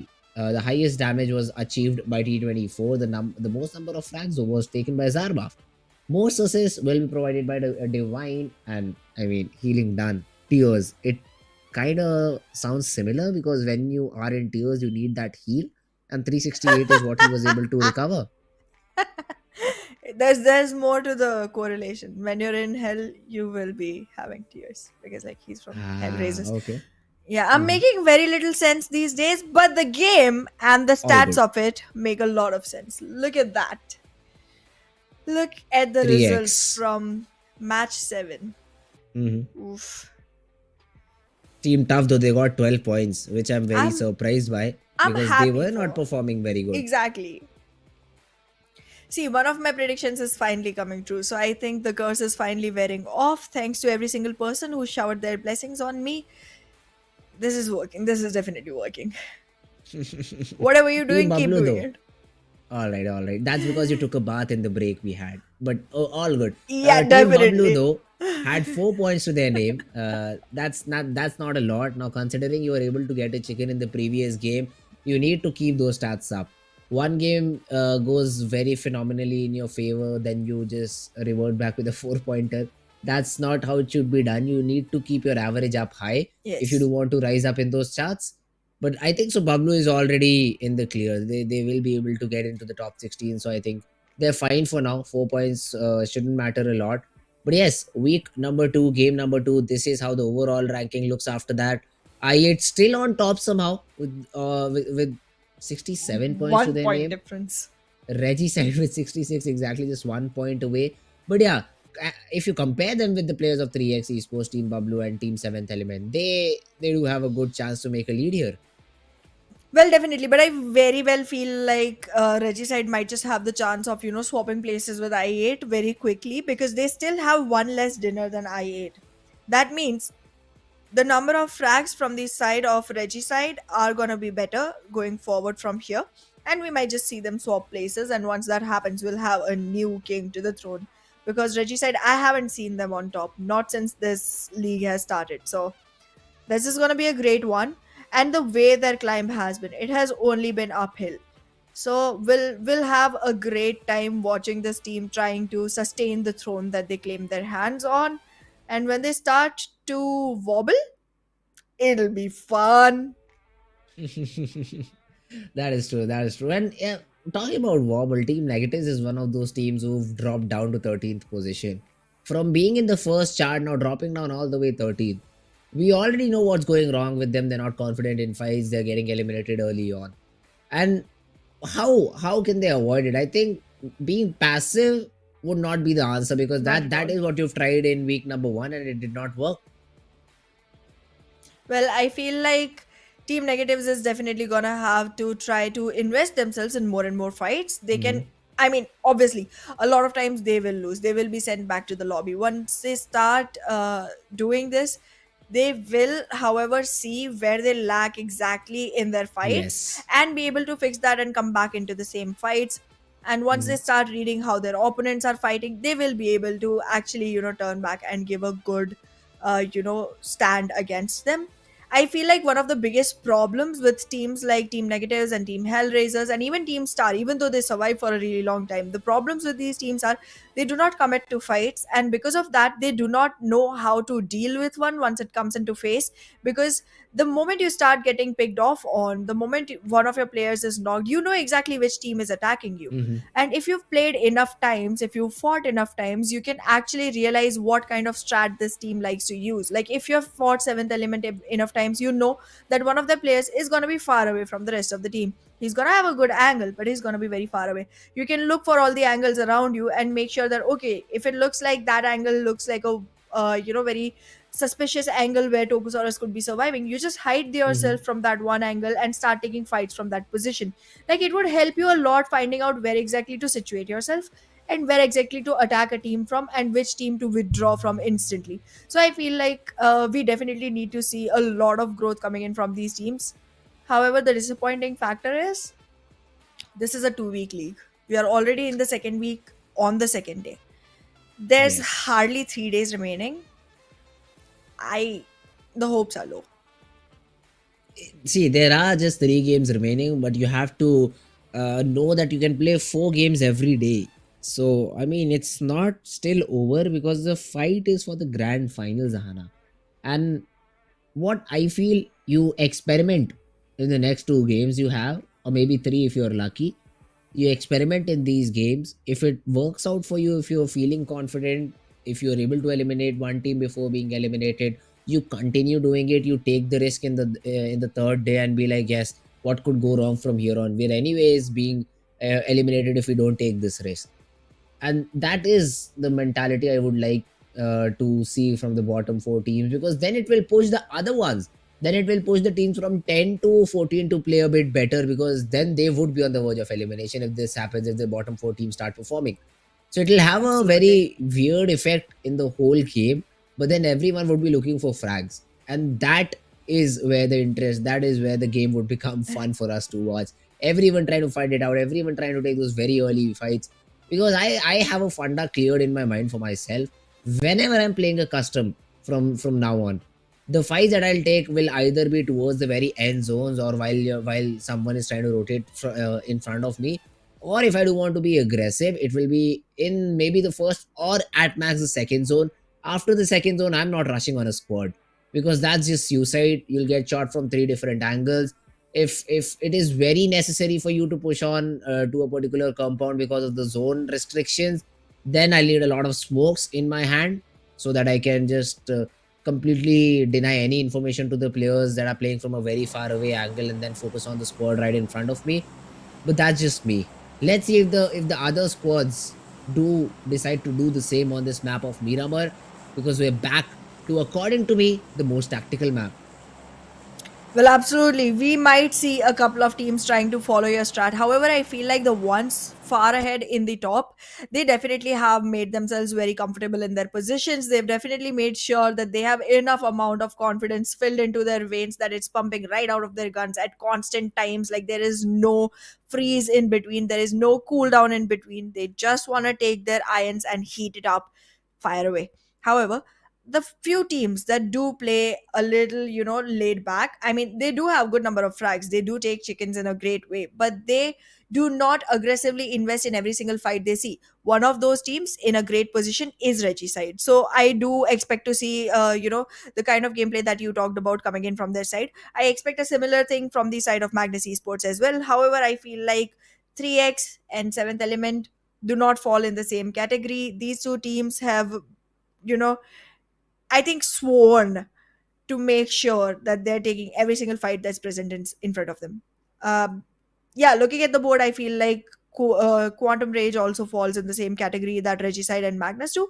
So we might be seeing a similar game from their side as well. And on the other hand, Agonex I8 will be falling around with 7th Element and 3X and I guess X Generation, the kind of teams that like to just keep their guns on all the time. Hey, I don't know about the players, Ahana, but at least the zone came and visit you in prison. We have the first play zone Hi. being formed on prison, so that's at least something. I mean, better, maybe even better than the players having I the zone, not needing to move from that place, because that's where you belong. But I yes, 52 oh, esports, 52 esports, 4 Choto, Hassan, Joker, all of the 4 players still surviving for now, and I'm surprised to see them in the very first zone. well. We'll see. We'll see. I mean, yeah, the surprise is obviously there, but I don't know. The teams are literally, surprising us with quite a lot of things. So I don't feel like taking one more to my head because it's already too much to comprehend. But yeah, talking about prison, you keep sending me there. But the fact that the zone was in my favor, I feel like today is the day I should have worn that t-shirt, which literally claims that I come from there. Uh-huh. But yeah, I'll still represent my crowd. All right, that you do, that you do. But for now though, QWERTY, they're also looting for themselves. Is this Picardo? I think that is Picardo. Okay, no, it's San Martin. All right, it's a very big city to loot in, and I hate looting in areas like these where there are so long buildings, and when you get inside a building, you just find what UMPs and vectors all around. You don't find an M4, and it's so irritating. Just wasting 45 to a minute of your time just trying to loot a building that has nothing to offer. That's why I prefer shorter buildings. That's why I prefer shorter areas to loot. Just from a far away distance, you can figure out is there good loot or not. And if there's not, you can just move on to the next one. But yeah, Reggie side, I mean, look at this. Knock Knock is looting in a very safe spot. No problem. These are small buildings. You can just even see the third person perspective if the loot is good or not, if it's worth even going in or not. Knock Knock though is doing the due diligence by walking on to every loot he can find. But that's really not necessary. He again just enters the same compound. So yeah, I mean, don't know what Knock Knock is doing, but he's finding useful stuff for himself. He's living in the Groundhog Days. He's repeating history. Look at that. One more time. Yeah, we can keep going in this loop. It's looking interesting. But yeah, in the meanwhile, talking about loops. Which team do you expect to be winning on a loop on this one? I mean, Reggie side. by on this one, I mean in this week. Which team do you have the best expectations from? Reggie side. I'd say Reggie side. No reason, just don't ask me the reason here. I'll just have a feeling. Because you don't have one, you're just seeing the name on your screen, so you're like, let me spit this one out. Hey, hello, I can see all the teams on the other side as well. We have 3X, we have Freestyle, we have BABLU, we have HellRaisers. All the teams are listed on the right hand side. But yeah, true, Hana. This list just came like 10 seconds ago. But Reggie side was on the screen trying to loot. And yeah, you caught me there. You caught me there with Reggie side's Yes, name. now that I've caught you, you're going to prison as well. So your sentence has been announced. Now you'll be serving us. Okay. Anyways, going back to the main topic of today. That is, what food is the most delicious? Don't say chicken dinner, because that's already making me very hungry. But like, yeah, so here's the thing. Okay, let me be very frank. Let me put it out there. I don't want about. Let me recollect my words. Give me a second. I don't want to talk about people driving in their vehicles. That's just not something that interests me. Not at Okay. this moment. Specifically on a day when we have 3 Miramars. And where people are Alright. trying to fall by themselves off of high altitudes and injuring their own bodies, not being cautious about their own health and safety. I mean, someone trained them. But yeah, so let's just talk about something else. Still related to game, but something else. So give me facts. Start spitting. You want facts? I'll give you Zibian's not good at the game. How can you fall off a cliff and get knocked out in a professional Okay, that's setting? not Come a on. fact. That's not a fact. Hey, I find it funny. I find it funny. Funny too, yes. Until and unless it's you're exiting off a vehicle and you fall off, that's a different thing. But wait a minute, we'll hold these thoughts off because HellRaisers, they've got the first blood, and that's on a team that I predicted. Hey, HellRaisers, did you get another team to pick a fight with? Well, they did, but they had it on their minds. You've been mocking them for a while, so they are gonna knock from your team. That's the goal. That is the goal. Okay. However, right now it seems like Roshan is the one who's gonna be knocked, and Vaz is the one who's sent back home. So see you on another map, because I'm sure you have at least one more to go. But in the meanwhile, Miramar looks like it is exactly the place where HellRaisers were raised, because it's hot, it's thirsty, and that's exactly where HellRaisers want to draw the blood. Roshan, however, has recovered. He is gonna tend to his wounds, but in the meanwhile, HellRaisers Tears is gonna want to cause more and more salty water dropping out of the players from the side of Reggie's side. Knock with just an M4 and 3X, that's not the fight you'd like to have against HellRaisers. So it's better to either stay put till the zone closes in or maybe rotate to a different spot. Drawlin though, He was trying to draw some blood there. Almost had a knock as well. Had his opponent at a very little or at a very weak HP left. But yeah, they'll survive. The rotation will come in. Until now, only Regicide has lost a player. So Vaz is out of the game cursing me. Why did you predict our name? But good start for HellRaisers is what I'll say. One frag to their name on top of the leaderboard right now. Even the second zone favors them.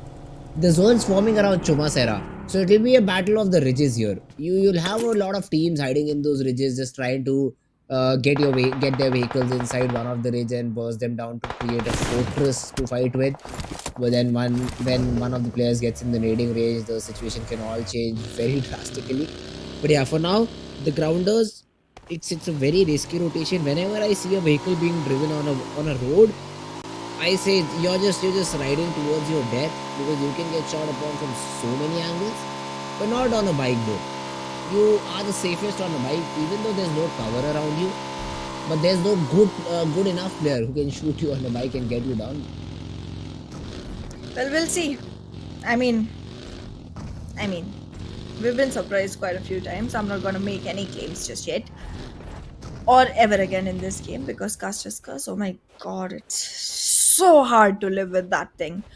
I mean, a lot of times I have a prediction which I feel like is a great prediction, and everyone thinks the same, and then it just goes to ashes.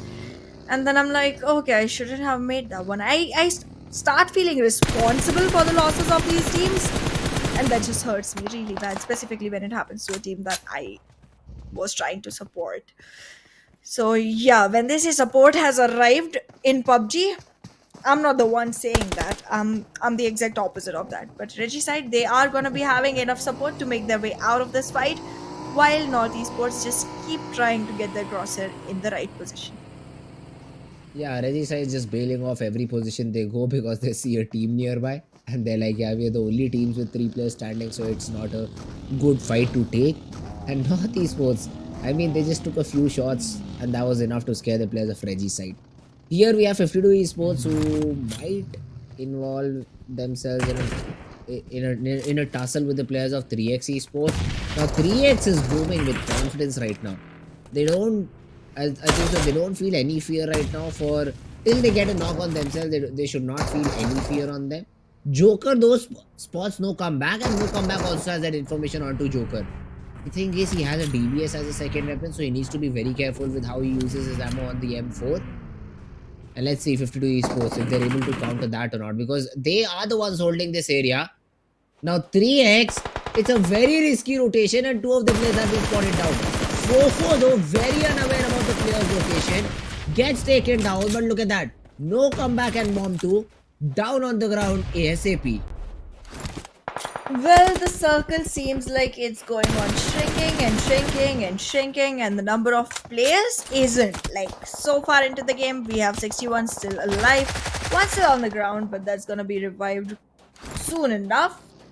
However, there's teams still trying to rotate, and in that rotation, there is gonna be quite a few tables turning. Look at that.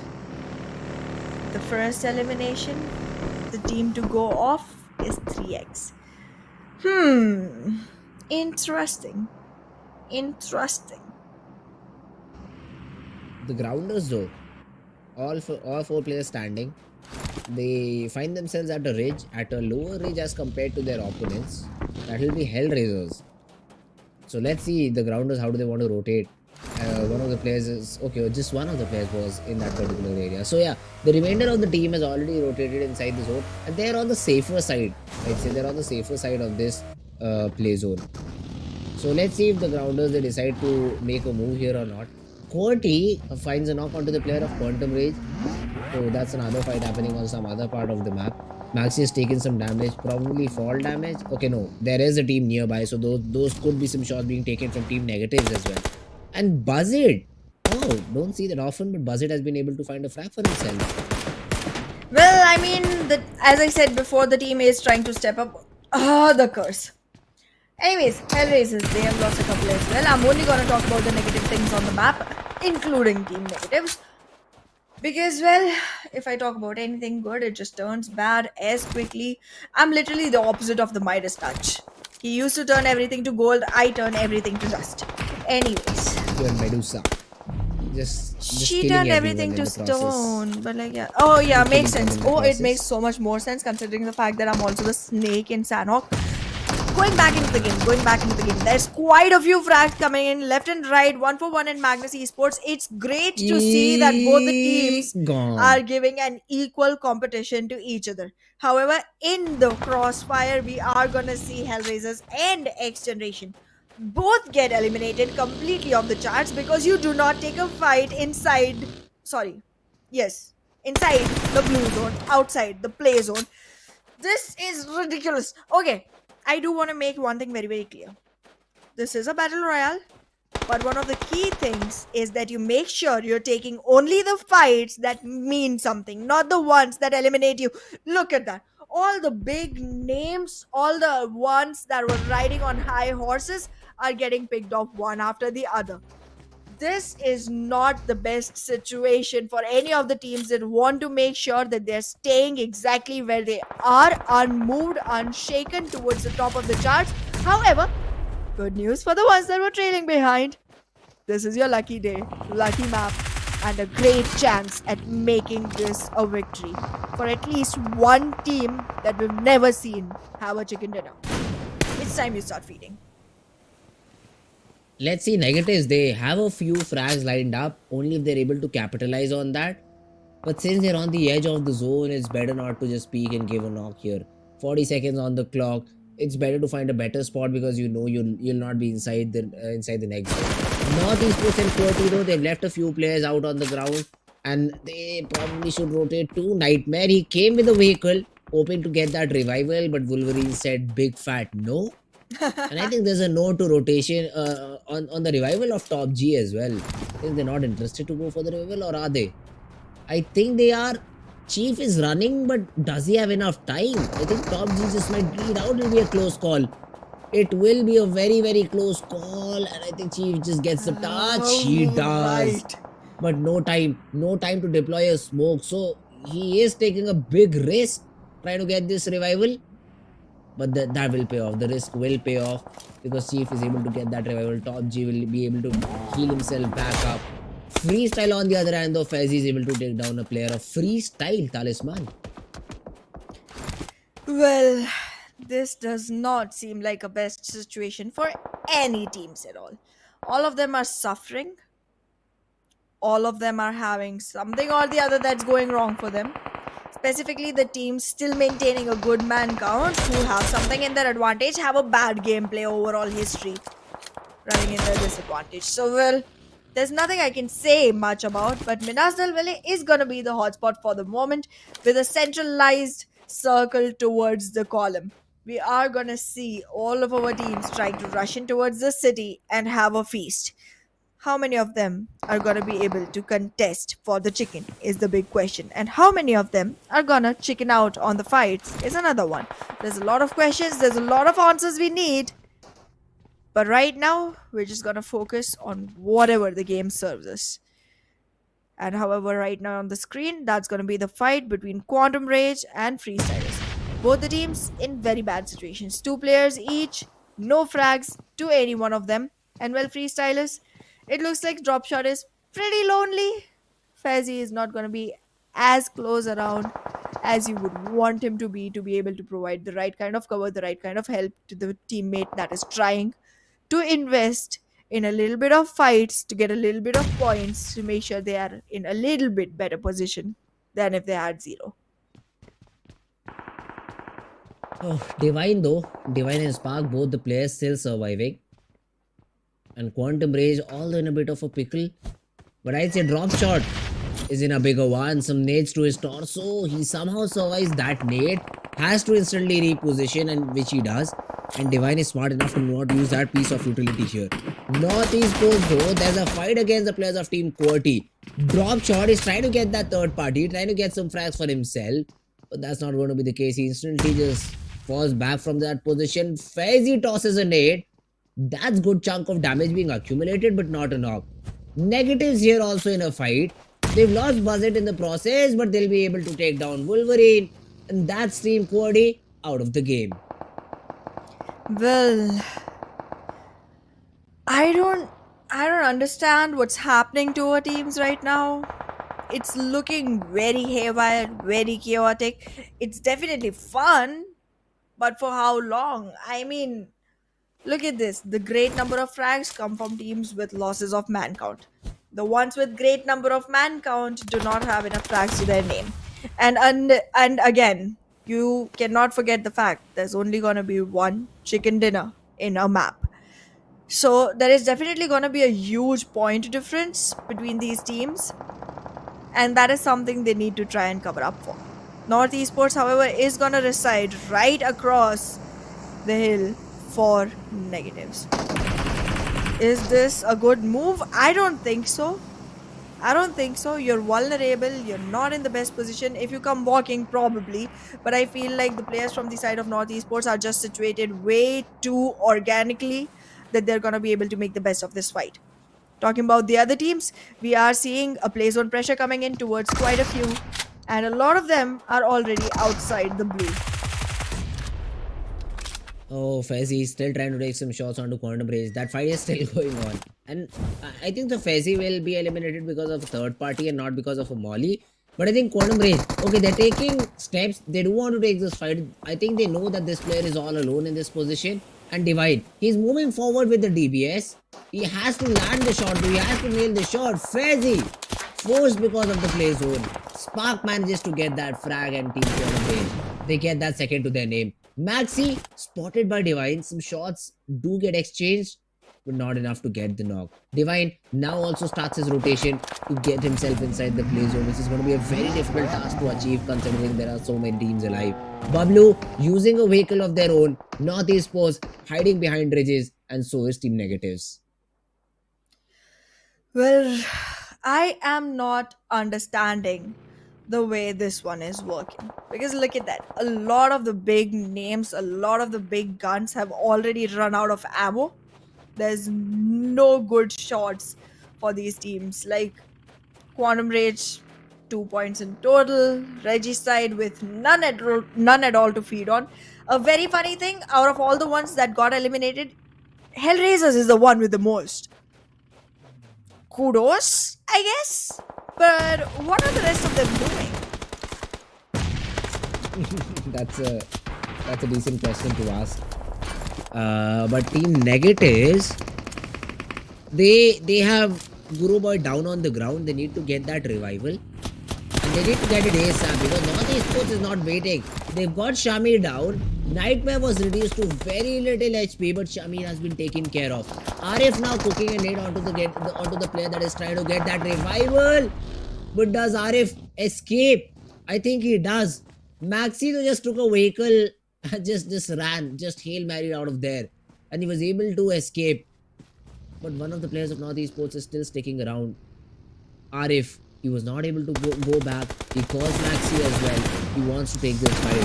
TFD though, they do want to engage in this battle. And they will. Maybe not. Maxi switches and gets the job done. And they get that elimination. He was all alone though because Arif got taken down behind him. And now TFD is the team they need to be concerned about. Well, they're at a huge loss. They're definitely at a huge loss. And there's another team just rushing in close to them. But there's a great third-party chance here for the side of 52 Esports. We'll see how they capitalize on it. But in the meanwhile, right below Chumasera is where we're going to see a lot of celebration going on. And this celebration is not going to have any fireworks. It's going to have fire weapons. It's going to have bullets. It's going to have frags. It's going to have mollies. And it's going to be a great sight to watch. I mean, only in games though. 52 Esports is closing in. They're closing in. They I feel like have a hint of a fight going on here. However, the third party on this one is going to be a little more riskier. So they're just going to choose a different fight to commit to with all players. Actually, I'm sorry. All players but one still on board. 52 Esports tries to commit to one while BABLU and Agonex I8 are going to be taking one for themselves.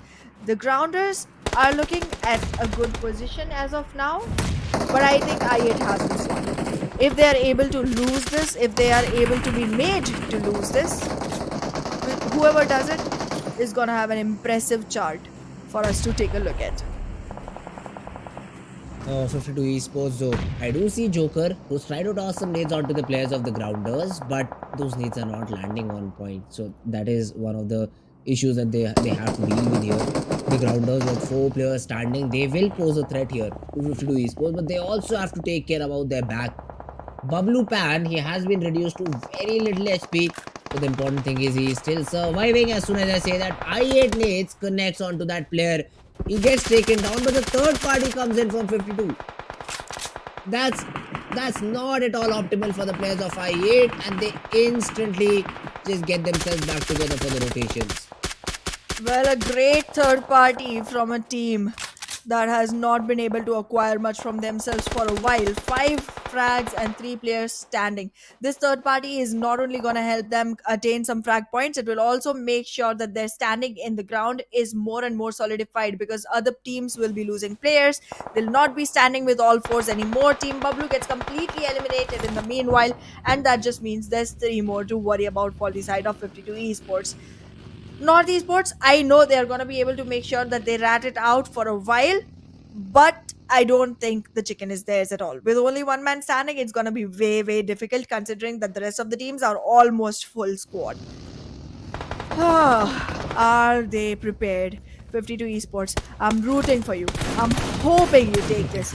But is the ground gonna be in your favor? Are the grounders gonna get knocked by you? Are the faulty devils gonna make as many faults against you as they did all through the tournament? Are Agonex I8 losing sight of this one?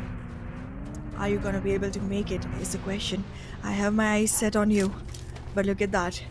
The winning chances for you look really, really slim. Are you going to be able to broaden the horizon? Are you going to be able to make it possible for yourself to have a victory, to have a dinner that you take home to the hungry players you're playing with? The grounders, they are low on altitude. So is I8. So is North Esports. The only one having altitude advantage over 52 esports is the faulty devils, but they are going to be making sure that they make the best of it. Joker sir is going to be knocked, and there it goes. The chances keep on getting slimmer and slimmer for the side of 52 esports, but they're going to be coming in with the right frags and the right trades. Is the grounders ready for this fight? Are they looking for the best possible chance for themselves? Are they looking at the team that they can beat? Or is 52 esports just going to make the best of this chance?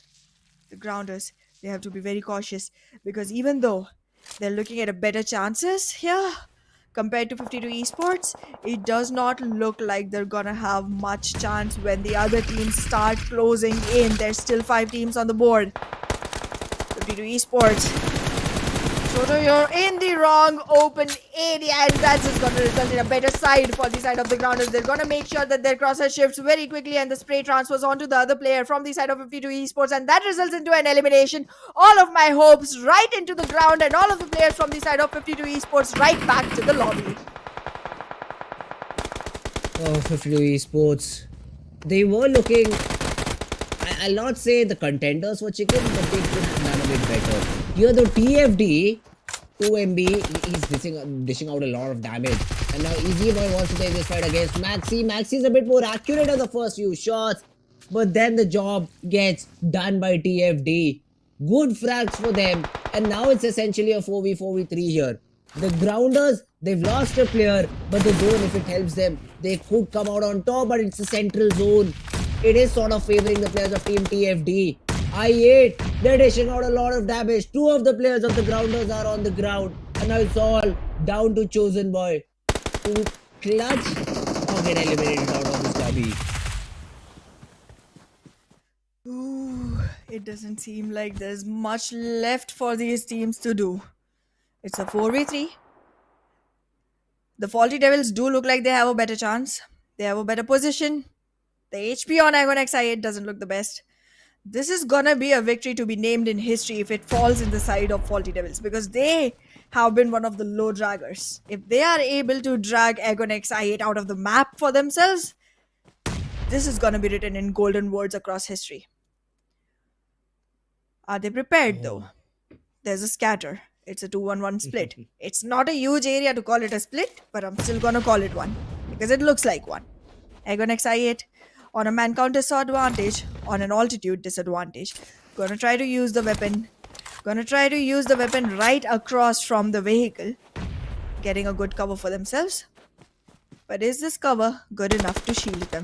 Because the vehicle is still not burst out. If it does, there's Oh, gonna be that's a damage in the nade. radius. But the nade is gonna land right on time, and Talisman is gonna be the man on his knees. TFD, you do not That's have any mhm. advantage into the fight anymore. Is this the one that you are able to take? It doesn't look like that anymore. But look, this is but a fight you will lose. It's a 1v4 right now, looking by the face of it. And well, there it goes. No clutch is going to be possible for the side of TFD. And with that, they're going to be shut down. Sent back to the lobby with a victory given to Agonex I8. Week 2 is shining for this team.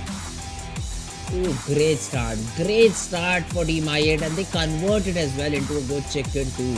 It was a 1v4 I think from Aiku in the end onto the players of Team TFD. So the faulty devil, they just fall to a single player. Of course there was support from the rest of the I8 players.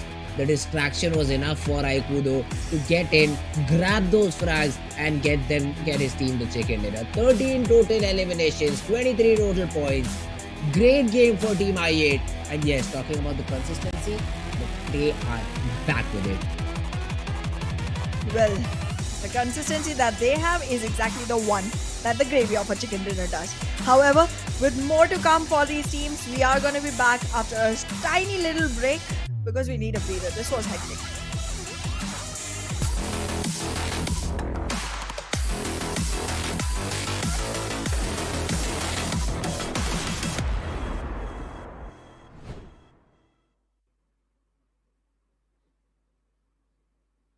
One more minute of silence. Mhm. There was a lot to talk about. There is still a lot to talk about.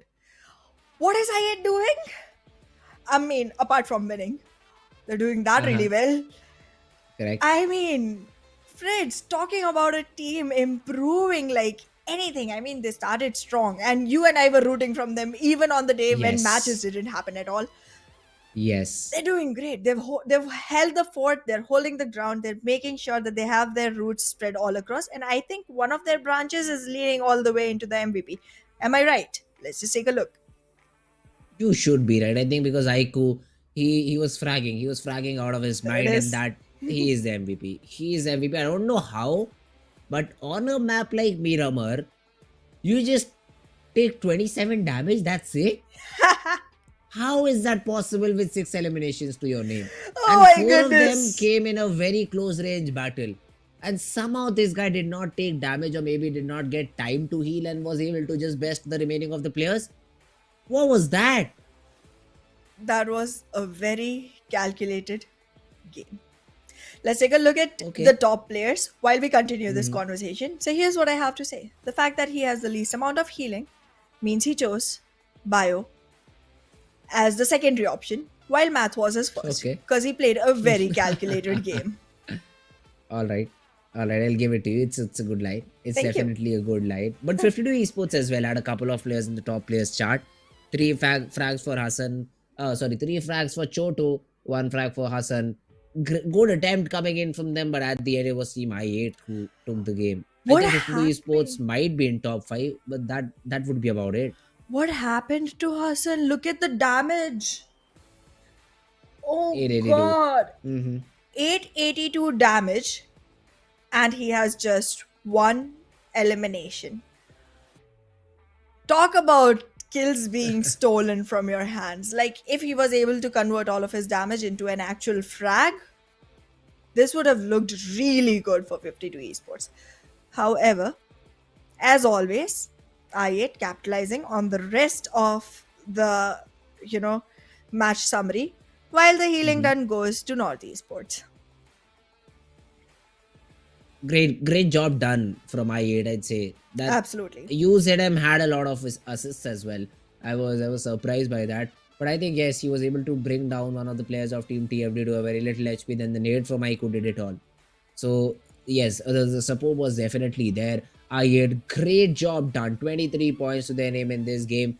TFD as well. That's a team that usually is found lying in the bottom charts. But this Absolutely. time they're able to get 12 points. That's a great game if you consider it. North Esports as well with 10 points, 52 Esports with 9 to their name as well. So all of these teams, even till 8th, I'd say Grounders also had a good game. Getting 8 points, not very easy, but there's a big up to the game as well. HellRaisers and Negatives both got 5 points to their name too. Absolutely. I mean, I'm seeing these teams trying to step up. This was definitely a map for the, trailer backs, but still the match did go to the one that already had their names written all over it. But yes, the one team that has impressed me the most is the Faulty Devils. They already have a chicken to their name overall, considering both the weeks together. But yes, they had started lagging behind again. This is outstanding. I am not only impressed but also enchanted by their performance. I'm going to root for this team for a while. However, in the meantime, let's take a look at where everyone stands, because I think I have seen a great turn of events come in for the side of the Faulty Devils. Aegon X8, unshaken from their point. They still are a match behind from a lot of teams, and they claim 90. Regicide did not even stand a chance this time. I don't know where did they get this consistency from, but I'd also want maybe the food they ate before these It's 2 the days, chicken or dinner they got the maybe last day. oh, I mean, still 90 points in 6 games. Was that more than 10 points a game? My math is not good, but that's more than 10 points a game. So essentially, That's the game they're 15 not points a winning. game. That's all. Oh, that's even better. Yep. So out of 6, they get 3 victories. The remaining 3 games, one I do remember they ended up with just 4 points. So they're compensating for their losses so heavily in the good games that they've got their tally up to 90 in just 6. Exactly. I mean, having an average of 15 points literally means that you're having a chicken every single time with 5 frags to your hand. That's great, because that just makes it more and more difficult for other teams to come and touch your feet, because you are just way too ahead of them. However, HellRaisers, they are at a, I mean, they did perform really well this time, but I am gonna need more. They are gonna need more to make sure that they are in a position where Yes. they're even able to enter the bonus match. It's still a 3-day gap before the bonus match happens, but it's gonna have to be the 3 best days that Hellraisers has ever seen for them to make it there. Yes. It's gonna be having the same requirement from the side of Tough X, from the side of Negatives. We have a lot of teams that need to, buckle up and start grinding like anything to make sure that their victory shines bright. I don't know what just happened to Tough X. Even in the game of Sanhok, they had a very good compound, a compound where the zone finally ended. Yeah. But somehow they were eliminated. Somehow they were taken care of by other teams. That should not happen when you have such a great prediction in terms of zone. If you have the zone, you need to capitalize it. You need to make the most out of it, and you need to win that chicken. Team Tough were eliminated from that position as well, with not a lot of frags too. So I guess everything right now is going wrong for all of these bottom teams, Team Tough, Team HellRaisers. They're not able to get themselves back in the game, is what I feel. And they probably need a break too. So they'll have their breaks. I think the group D is the one sitting the 4th game out, Yep. if I'm correct. No, And if actually, Team it's Tough, Group B. okay, so if Team Tough is in Group B, then they'll have a break here, and Yeah. they need to rethink about their strategy. They need to rethink what wrong they're doing that needs to be changed.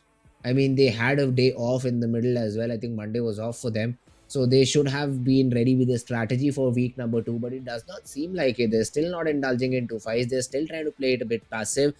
The fights they take, they usually win it, but still they're hesitant about taking those in the early stages.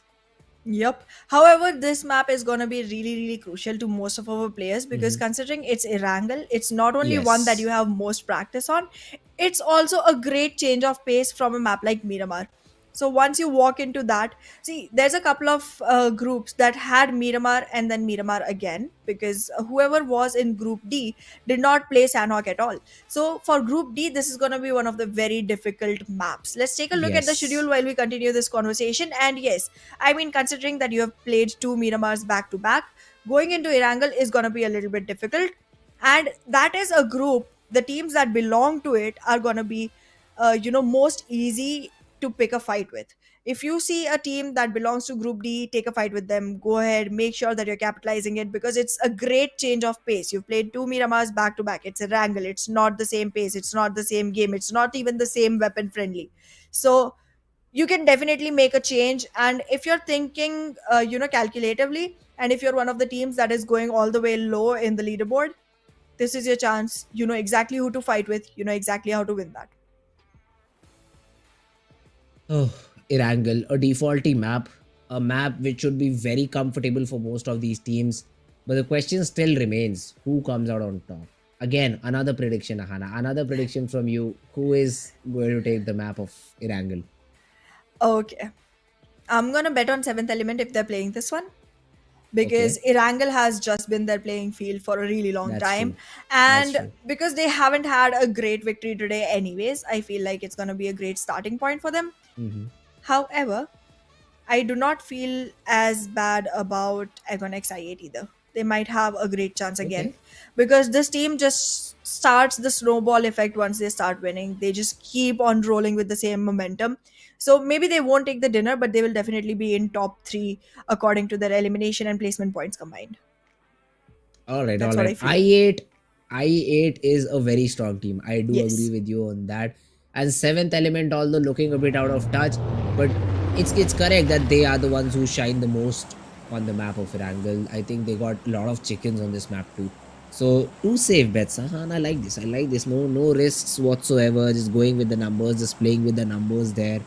A math curl is what you told you were, right? So let's see if your math does the mathing correctly in this game and if one of the team comes out on top. The We'll plane path see. is a very central one, starting off from Ooh, Ceremony great. going all the way to military base. So I don't think so any team will have a lot of problems. Only the teams would complain that usually go in areas like Lipovka or Milta Power, because I have never seen a team go to Query Gatka or Primos or areas like that. So I don't think so a lot of team will have complaint with the flight path. And the zone is something I'm interested to see, because if it's a hard western side zone, then it'll be a lot of fun to see where the teams drop. Absolutely. However, taking a look right now, I mean, Team Star, their usual drop, TFD, their usual drop. I see 3X is not opting to go to military base anymore. They know Agon XIA does a better job at holding that fort. They're very aware and very cautious of all the fights that they want to invest in. HellRaisers again switching their drop spot because they know I8 is playing this one, and they generally do like to be at Novoripnoi. Even though the plane path is very close to Novoripnoi, they chose not to go there. H2E, however, is going to be a little bit stubborn and choose to go there anyways. Regicide, 7th Element, still sticking to their default spots. I think we are going to see the grounders go all the way to Primorsk. Even though I feel like it's a little bit far fetched, that's just the area they love to be in. I have no idea why, but that's just something they feel works out for them. So, congratulations to them for being able to make that glide. But in the meantime, initial shots have been fired. 52 Esports going to Georgia Pool. They generally do have another team right there making a fight with them. But I think TFD will eventually circulate to Georgia Pool, Northern City, and make sure that they are able to pick one off there. Wait a second. I don't see anyone around the grounders. How did they get a knock? Like, is this a far fetched shot being taken onto a flying parachute? It's it's team BABLU though, that I know reviews has been taken care of because of the graphic we have here. And yes, it's team Grounders who got that frag. So okay, yeah, both Ah, of the teams are in green color. That's why we see the it's similarity there. But it's good. It's good. Early frag, BABLU are the ones who are struggling right now. Their struggle has just started, to say the least, though I'd say, yep, and because I the game feel has just started and they're exactly. down a player.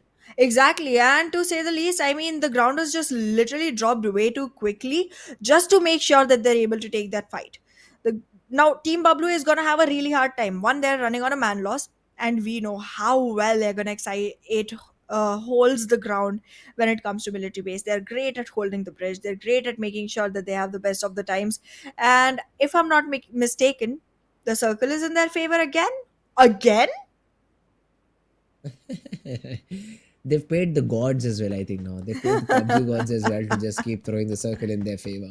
But here, now hear me out. H2E, they have the zone. They're not being contested by the players of HellRaisers as well in Novoripnoi. Now I'd like to see at least a top 5 performance. Am I asking too much here? A top 5 performance from Team H2E because of the zone and the loot that they'll have. Freestyle though, they try to go for that early rotate, through the water. They're just swimming. They just want to be on the other side. My question to them is this: do they have, first of all, enough medicines to get themselves back up to 70% HP? And the second one is, how do you decide to find some vehicles? And the way that they're swimming, they're going towards Novorep, which always has been occupied if the plane path has supported it. Yep. Not sure what the decision is from this team, but they'll be in a lot of trouble once they reach the other side of the shore. I'm not gonna be that sure of it because the team they will have to fight is gonna be H2E, and I don't think that's a very tough one specifically for a team like Regicide. But we'll see how it happens. We'll see how it works out. But I'm looking at 7E right now, taking a deep dive. And well, it's scientifically proven that right before an important task, if you splash water on yourself, it helps you stay focused and concentrated onto the act in hand. And that's exactly what we're seeing. Look at those connections. One after the other, every single bullet causing a damage that is irreparable onto the players of freestyle. Can you imagine? This player has not even taken a deep dive yet. Wow. Impressive. XGeneration is following back though. Ooh, this is gonna be a tough one. This is gonna be a tough one. We know this team has got all of its players starting to step back up. There is no backup for T24. He is gonna have to make the best of it. He does get Thug already thugged down, but then Bashir is gonna be able to make sure that he takes the vehicle cover and shoots down onto T24 OP. This is going to result into a complete elimination without any doubts. And there it is. Alpha Boy Real is going to be able to make sure that this man does not get back up onto the grounds. Very early loss for the side of 7 elements. And for what? One frag. That's not how you're making it. I mean, can I change my prediction already? I mean, I think I should. But you cannot though. Damn it! That's how this game works. 7th element. You were so happy now when he got the first frag, praising a lot. What happened to you as soon as he got eliminated? What happened to you, Hannah? Because now the trouble is this. Not only can the players of 7th element use the shore anymore, but they're also stuck in water. So where do they go is my question from 7th element. Where do they go? As soon as they decide to come out of water, they might be able to get one knock. They might be able to get, say, I'll be too optimistic, they'll get 2 knocks of Team XGeneration. But then there'll be some cover fire from another player and they'll be in a lot of trouble. So that is something you need to be very careful about. Now, if you talk about H2E, they're still standing in Novorep. They can go for the bridge camp as well. That's a viable option. But then they have to have a lot of control around the bridge so that they don't get shot in the back. Instead, they're going for the radio tower, it seems like. They want the highest possible ground in the whole area. That they'll get. But there's not a lot of vision from that high on. Well, the vision is definitely gonna be a problem here. And however, I mean, I don't know how this fits into their game plan vision overall, but we'll find out. Oh, 7th element, what are you trying to do? You're trying to float yourselves back onto a shore where literally XGeneration is waiting to invite you in. Even if you make your way up, I mean, they will get footstep cues. XGeneration is being pretty careless right now. They are running around like wild animals. It's gonna be a matter of timing. Shami is falling back with a vehicle. He's trying to go away. Oh no, he's trying to charge in. He's trying to scout. He's trying to collect all the information possible. Tokusaurus is coming in back for the revenge that he's been eyeing for taking away T24 from the team. That Molly, zero benefit, zero value. But look at this. Goku Bot is going to be playing a little bit more passively from the side of 7th elements. However, Shami is having his eyes set on a couple of players. The nade is going to make sure that there's a great capitalization. There were 2 men knocked down, and then one after the other, the frags are going to be confirmed. It's a literal single man surviving from the side of 7th elements. Is there much to do for him? I do not think. Oh, there Not it goes. at all. Bye-bye. Don't know what just happened there. Did 7th element not see Shami cooking a nade? There could have been 2 decisions made in that situation. Either you rush him down completely when there is a nade in his hand, or you fall back to not take any damage. Neither of them was done. And both of the players, one of them went down to the nade, one of them was left with 1 HP to his nade. So it was a very easy fight for Shami Hacker to close after that particular nade hit. So good shots, good frags for the players of Team XGeneration.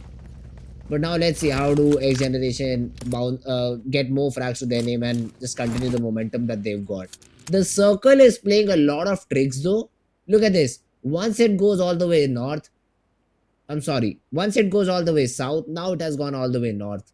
Teams are yet to make a decision. Do they come to the military base island or do they stay on the main island? That's a big question here. TFD though, they engaged in a battle and they've lost a player. One of the players has been knocked out, and I think the rest are on the way of being eliminated too. Well, talking about teams about to be eliminated, Team Tough is gonna find it very, very tough to get back even into the safe zone. They're fighting the blue zone already. The moment they enter, 52 Esports is waiting for them, and it's a fight they will not try to back down from. They see one person getting knocked from the side of Team Tough, they will commit, and they will commit hard. This does not look like the best map for Tough. They had a great run in one of the maps today. It's not gonna be a repeated story for this one. Again, do want to mention, if you know a team is in group lead, go ahead, fight them head on. Make sure you make the best of it. There's a lot of adjustments that a person requires to go from Miramar to Erangel. Make sure you don't give them the wiggle room, make sure you don't give them the breathing room, and just hold their neck and choke it down to a death. Because that's how you get yourself elimination points. I'm being very aggressive, but I'm not an aggressive person in real life. I believe in Gandhi, I follow non-violence, and that is why I only take frags inside a game.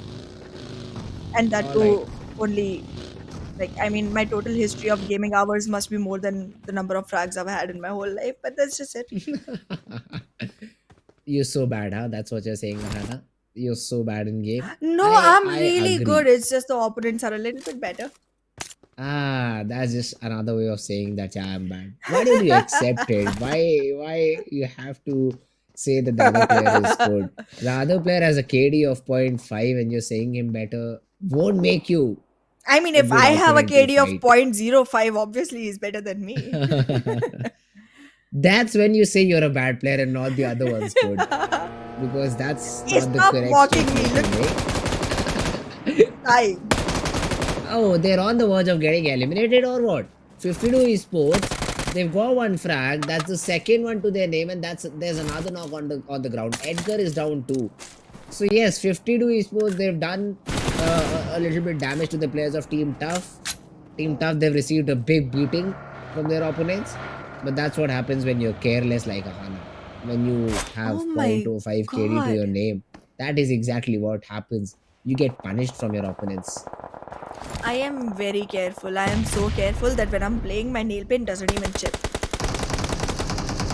Going back into the game, HellRaisers, they are raising quite a bit of hell for the side of 52 Esports. I did not expect this team to be standing with all force while already investing in a fight that is going to result in a number of frags for their team. It's only a number with one in it, but like, still a number. So, I mean, even 0 is a number. Okay. Oh, never mind. I'm not making sense anymore. Just like you. Learn from the best. 52 Esports. You need to learn from the best. 52 Esports though. They're also getting taken down one by one. And it is HellRaisers somehow who's been able to get some frags. Although next Oh my has to receive a beating here after the game. Because he was the driver of the vehicle in which Nobix was sitting. He exited the vehicle before blowing the Dacia into water. And he somehow survived that fall. And Nobix is now trying to swim for his life. That next should get a beating after this game, is what I feel. Oh my god. Oh my god. What are we watching? Is this even a battle royale anymore? I feel like it's stand-up comedy. The way things are happening. You just described a very funny moment from the game. And look at that. Another funny one coming in light. Because 3x literally has one man surviving with no frag points to it. While H2E and HellRaisers are some of the top teams according to the stats of this game at this moment. I mean, alrighty. Tables are turning.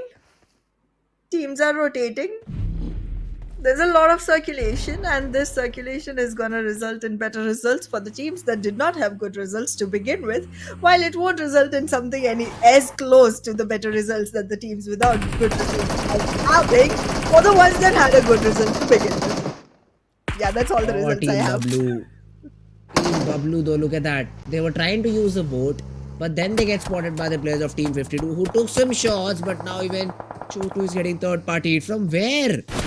My question is, from where are they getting shot from? Star though, they're getting pestered from the players of Team Reggie side. Two different angles is what this guy has to watch and does not even get the first knock. He gets taken care of, and Reggie side, they're still not done.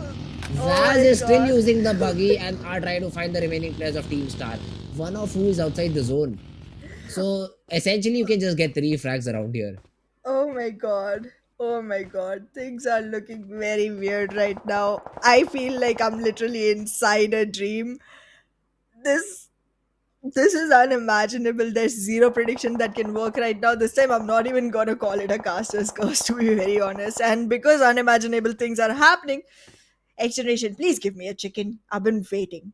It's been a week and a couple of days. You don't make a girl wait that long. However, HellRaisers, see you next time. This is it for you today. And this time, well, the good thing is you didn't give your elimination points to anyone. So, please on it is. I think if at the end of the whole game, we try to tally the points of eliminations secured by Playzone, nobody stands a chance. Ooh, Reggie side though. They find themselves outside the zone now, so they have to make a rotation. But how do I see the players of Team Tough still surviving? One of the players is just lying down under the bridge. He's chilling out. He just wants this fight to be over. And when it is over, that is the time when he'll try to maybe rotate. Oh no, alright. Haji, he just comes out, gets the knock onto the player of TFD who are already being pestered by the players of Team H2E. And now even Haji is looking forward towards Eagle. Eagle has taken a lot of zone damage, but he's able to still take down Haji in the fight. What a confidence from this particular player. Not sure how did he have enough confidence to get that knock. But yeah, he was struggling with the zone, still is able to get that frag. Great job. XGeneration, Shami gets in it onto JD's face and is able to blast him out of water. That's the 7th point for them in terms of frags. Talisman, he is knocked out. He will slowly and steadily bleed out as well. So yeah, TFD. The previous game, I think, was the best one for them, and now they're looking in a very difficult situation. Well, the situations are keeping on getting more and more difficult for all of our teams, to be very honest, and even for us casters, because this does not look like something we were expecting or we could have even dreamed of, considering the way the teams performed in the first week. I mean, 7th element, they go away so quickly. 3x, they do not have enough people standing from their side. I mean, it is Ivanx I8, there is no other competition for them. XGeneration might be able to take this one, but if they do, it's been a long time, we've been waiting for it, and that's just going to be another unusual things that happen. Freestylers, they literally play the game in freestyle. I feel like this is one of the teams that literally makes their strat on the fly. They're like, okay, you know what, that place looks pretty, let's walk there. That guy looks vulnerable, let's shoot him. And then they end up dying eventually. So that's just something I feel like happens all the time. But Ivanx I8, Falak, look at that guy. I mean, look at that guy. Does not leave a single opportunity of dishing out damage. It's like he's had professional training in dishing things out, and then he just picks up damage, puts it on our plate, and tosses it around like, okay, have you seen the movie Krish? I have. Have you seen how he arranges the dishes on the table? Not that. I don't remember. I've seen it, like 10 years ago when I was a kid. He just stands very far away and just starts throwing them like frisbees, and they land at the exact point. That's exactly what Falak does. It's very on point, it's very accurate, it's very damaging, and it's dished out. Like the dish. Can you take over, please? Okay, you're trying. I give it to you. You're at least trying to make things interesting. All good. Keep trying. Hana, but Team Grounders though, they are also trying to take some shots. But they, unlike you, succeed here. They get those knocks. Vaz even gets a knock onto Sad Boy. So it's not just Team Grounders who are in a positive here. It's even Team Reggie side with the answer back. Boy is also being subjected to a nade, good damage, but Vaz with very little HP left, the molly could have done it if it did connect. And Vaz will be given a chance to heal himself back up, although he comes out of the shadow, gets another knock. And now the support comes in. Avenger with the run over onto Boy. And it's all down to Boy. He is left all alone. And looks like that this will be the end of the grounders. Well, look at that. The chosen boy does get a couple of shots onto him, but he's gonna be able to retaliate with just an accurate fire coming in from his side. That survives him for a minute. He's not gonna be able to heal himself much though, because there is no wiggle room at all. Look at how many teams are around him. I mean, if teams start approaching him, it's gonna be the end of it, and that is the end of it. The grounders will get eliminated at the 8th rank. They do have one position point to go alongside the eliminations that they've been able to secure, which have been Mom too, though, he has spotted Senior here. Some nades are being exchanged and Senior wants to just block the vision of Mom too. But if this nade gets a knock, Senior's thought process would just be cancelled here, because he goes down. He is somehow still dodging those nades and the smokes have bloomed perfectly. So for the next 20 seconds, he'll be able to survive. 3x's Mom 2 is also all alone. But look at this, he's not afraid to fight. That's how every solo player should be. That even if you're not in a good spot, even if you're all alone, you should still not be just chickening out and just trying to survive by laying down in the grass or holding a compound or not making any sound. You should fight. You should make your opponents fear you. Mom 2 though goes out, makes a mistake and gets punished because of it. I8 gets that frag, and I8 has all the 4 players standing as well. So XGeneration, Regicide, I8, this is the team I'm looking forward to for these fights. But Regicide, they come in with a backstab, I think, and they've taken the 2 players of Team XGeneration out of the game. Well, not only have they taken players off the game, but they're also going to be chasing them all the way home. Look at that. Was coming in with an aggressive push towards Basili. He's going to have a lot of support going into this fight, but Basili is going to be able to drive himself out of this and into safety and into cover. Oh, this does not look possible. This does not look possible. Tag is going to be arriving for his redressal, but is that going to be enough? Is that going to be enough band-aid to put on the wounds that have been created by the 2-man loss that you have already suffered? There are 2 very great competitors standing right on the other side. They're waiting for you to come back and then be sent back to the lobby. Regicide gonna be holding the ground, have good cover, not gonna be spotted easily, so that's another help for them. They're gonna decide to take a move out of here because nobody is in their crosshair. Agon X8 approaching slowly and steadily from the backside. While XGeneration, they are gonna have to wait for the right moment. They're gonna have to wait for the iron to heat up before they make their hit. Freestylers, I mean, okay, you exist. I can definitely mark that out. I mean, you have literally 0 frags on your cardio board. That's correct. That's correct. And you've already lost 2 men. They're not making an impact. They're just there. Somewhere in the grass, they're just there. They're not making an impact. Exactly. So And at the end of the exactly. And at the end of the game, we'll probably hear the teammates say they're there. You need a little more support, a little more work, but at the same time, the ones that are actually doing the work right now seem to be the players of Team Regicide. They have a great split. They have Knock Knock watching in from a distance. They have Avenger still trying to close into the team. They are going to regroup, but not without any intel. They do have a good information amount to work around with. However, Agon X8 working in a 2-2 split is going to be able to conceal their players for a longer time. It does not look like a very good position for the side of freestylers because the moment they start trying to move back inside the circle, Agon X8 as well as XGeneration are going to have their things set on there. And look at that. Thug is already going to be investing into that fight. XGeneration does know that the chicken generally does not fall to their favor. They do not even have the man counter advantage. So they are going to be able to make sure that they get as many frags as possible. Already converted one into a knock. I don't know what's happening. I don't know why the commitment is missing. Maybe he's not sure if the other team also has just as few people as his. But at the same time, Agon X8 is going to have great confidence considering the fact that their split is working really good. They have great amount of information and they are all 4-man standing. However, Regicide might just have the better of this fight because they not only have all 4 men standing, they have a great momentum going in their favor when it comes to frags. Freestylers, as expected. Going back home with nothing in hand except for the position points that can be acquired surviving to the 4th position. Okay, let me just say this loud and clear. No offense intended, but if the shoe fits, wear it Cinderella. If you have no frags at all and you're surviving that long, we have nothing to talk about for you. Like, congratulations, great, you have a few points for yourselves, but that's all. Few, I'd say 5, I think. 4th position gives you 5 points, maybe 4. I Well, don't even remember the number. It And you'll is. be. It has to be less than 5 because second position gives 6. So third would be 5 and fourth would be just 4 points, I guess. So, like for 4 points, you survive. Okay, cool. But you're freestylers. You don't even make a change with those 4 points.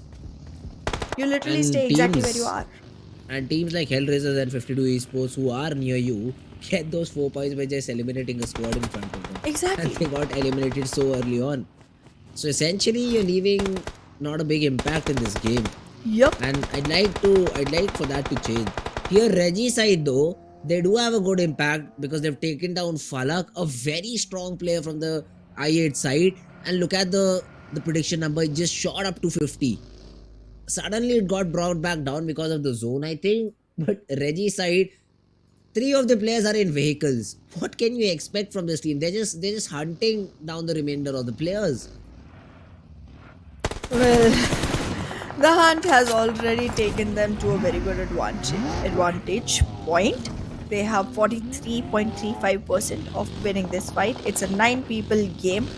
2v3v4. XGeneration never wins, so not gonna hope that team does something.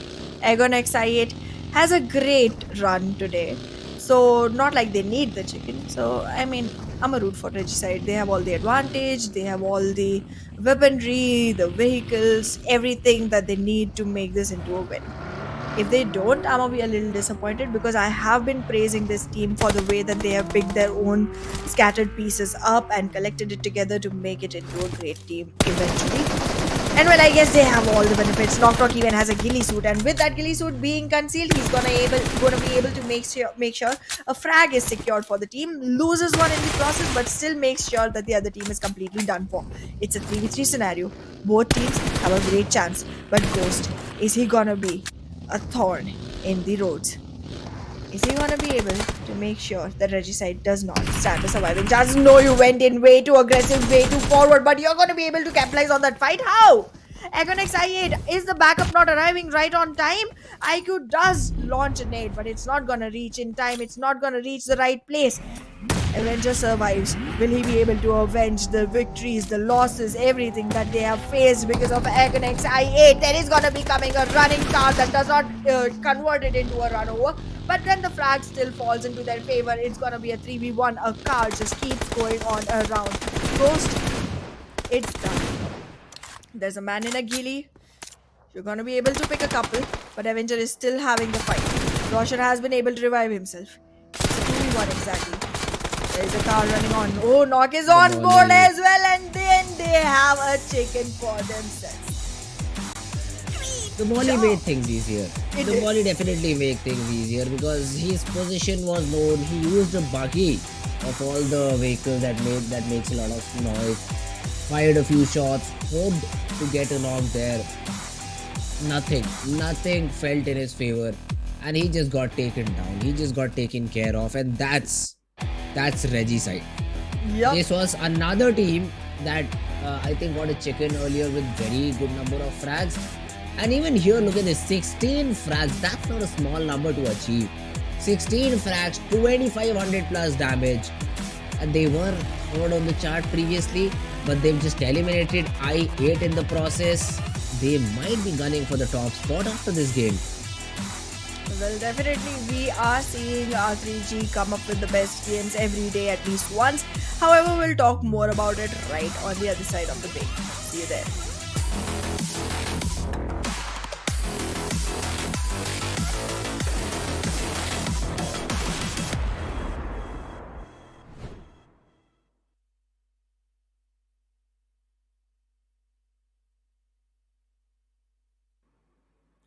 Well, welcome back. We just witnessed another chicken going on for the side of Regicide. It's been a roll Mhm. for a while, and I am nothing but impressed. And also, Ahana Aiden, alongside me is Fritz. You thought the viewers will think you're impressed? Nah, I don't think so. I don't think so. We all know who you are.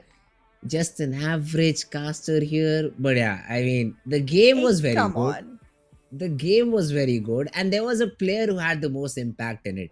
I'd like to see who is the MVP for this particular game. I think so. It should be Regicide's player because No, they no, had a no. good I number think of it's from frags. Freestyle. I'm pretty sure it's from Freestyle. They left a great impact in the game. Nah, it's from Regicide. Roshan. 5 frags I to was his kidding, name. okay? I know. With 1,000+ damage as well. So great job. I thought you were about to say that there could be a player from XGeneration Ahana. And then I paused for a second and I thought it could be true because they had 12 frags to their name before being eliminated. Yep. But yeah, then you opened your mouth and you said a team which had 0 kills. They should be, I think, their numbers should be deducted. Their points should be deducted for a game like that. But that's not the case there. Regicide, good points to their name, a good game for them, and their MVP is also standing strong. I think so. After the top 5 players, the match summary comes in. We see a lot of Team Regicide players in that list. But yes, talking about the top players here, it has to be 2 players at least from Regicide. We do have Vaz in the list. Okay, it's 3. It's Noki as well. Knock Knock, who goes by the name of Noki 2. Used him with 5 frags to his name. So yeah, I did come in second. And Shahamir boy, he got 4 frags. Those are very impressive frags. And he gets himself in the list too. Yep. Okay, 15 eliminations from 3 players alone from the side of Regicide. I don't know what the last one did, but definitely a great input. I'm impressed. I'm happy. I'm glad to witness this. I mean, talk about a movie, talk about a story. One thing that we love the most is character development, and I've seen something similar going on for the storyline of Regicide. They started off slow balling, and then they started snowballing with great games coming in back to back from their side. Loving the game, loving the consistency. Hope to see them in one of the few top contenders that are able to make it into the finals, and not only make it into the finals but stand there tall with their heads high, making the best out of it. But yes, there it is, the match summary. Whew, great. I'm liking the damage, liking the assists, liking the highest eliminations. Healing done 370. Senior has literally been up here for for the maximum number of frags. He literally had 13. Yes. He literally had 13 Mm, in one game by himself. That was the record, and now he okay. stands for most healing. Okay. The adaptation you need to not be here is what Senior has taught us. 370 though, we've seen a bigger number here. We've seen what, Much. 700 is what I saw. I don't know if something else Oh, happened. someone has literally crossed 1,000. It's a lot. Then it's a lot. Then it definitely is a lot there. Yeah. And yes, now talking, did the game go for the other teams? We need to also have a look at how many points the teams got except for Regicide. So I8 should be in the second place. No, they're not. It's XGeneration because of their 13 eliminations. 18 overall points. Whoa. I8 in the third position with 11. H2E with 7 points as well. So yeah, great games for all of these 4 teams. Surprised to see H2E there, but yes, 6 elimination points does get them to that 4th position. I don't see the team that came second, or I'm sorry, the team that came 4th. I think Oh, they'll be it's on right the there on later the eighth stages. position. They're literally on eighth Okay. position with 4 points to themselves. From the journey from 4th to 8th, yeah, a very bad month though, I'll say. But these teams, they did not make a lot of impact in the game. 1-for-1 grounders, 3x, 2-2-1-1, and finally we do see a team with just 0 points. At least Team Tough were able to get the previous game with a little bit points to their name, but yeah, this game no points to them, 0 points. They can do better in the final map of Miramar. Well, I'm not sure if they're going to be playing that one because I feel like Oh, all okay. 4 are done for them. But we'll see. The overall rankings are coming up, and every team that does not have a match yet will be playing it still. I am expecting great things from Magnus, at least now. They have one last map for the day. Give me a chicken. I mean, you can take it home with you. I'm not gonna steal it from you, but like, show it to me. Show it out there, wave it around, rub it in the faces of everyone who doesn't have one yet. X Generation, been a couple of weeks. They're always on a very consistent position, but never a chicken. Team Tough has literally beat Magnus to it with 1 point. Oh my god. Okay, Team Tough still does have one more match. We'll Yes. see. We'll see how it goes for them. Freestyle and HellRaisers, they do not. So Yeah. that's GG for them for today. They'll have to save their strats for the next day. But yes, QWERTY, H2E, Star, basically all of these teams except for Freestyle and HellRaisers have a game to them now. This map of Miramar is not forgiving, and we've not seen a lot of surprises, I'd say. We've seen the teams consistently performing. We've seen I8 even coming out on top, which I think would be the case in the third Miramar as well. I think I8 really has a good chance. Reggie side will try, but Reggie side, have they got a chicken on the map of Miramar yet, Ahana? I think they did. I think Okay. their first one was on Miramar itself. Mm-hmm. Probably not this week. I am still gonna have to polish my memory a little bit more because, like, I've become broke. I do not have any more almonds. I'm suffering. So, these teams, I mean, the moment my predictions started failing, they stopped paying me as well. So, no more money to buy almonds either. Oh, true.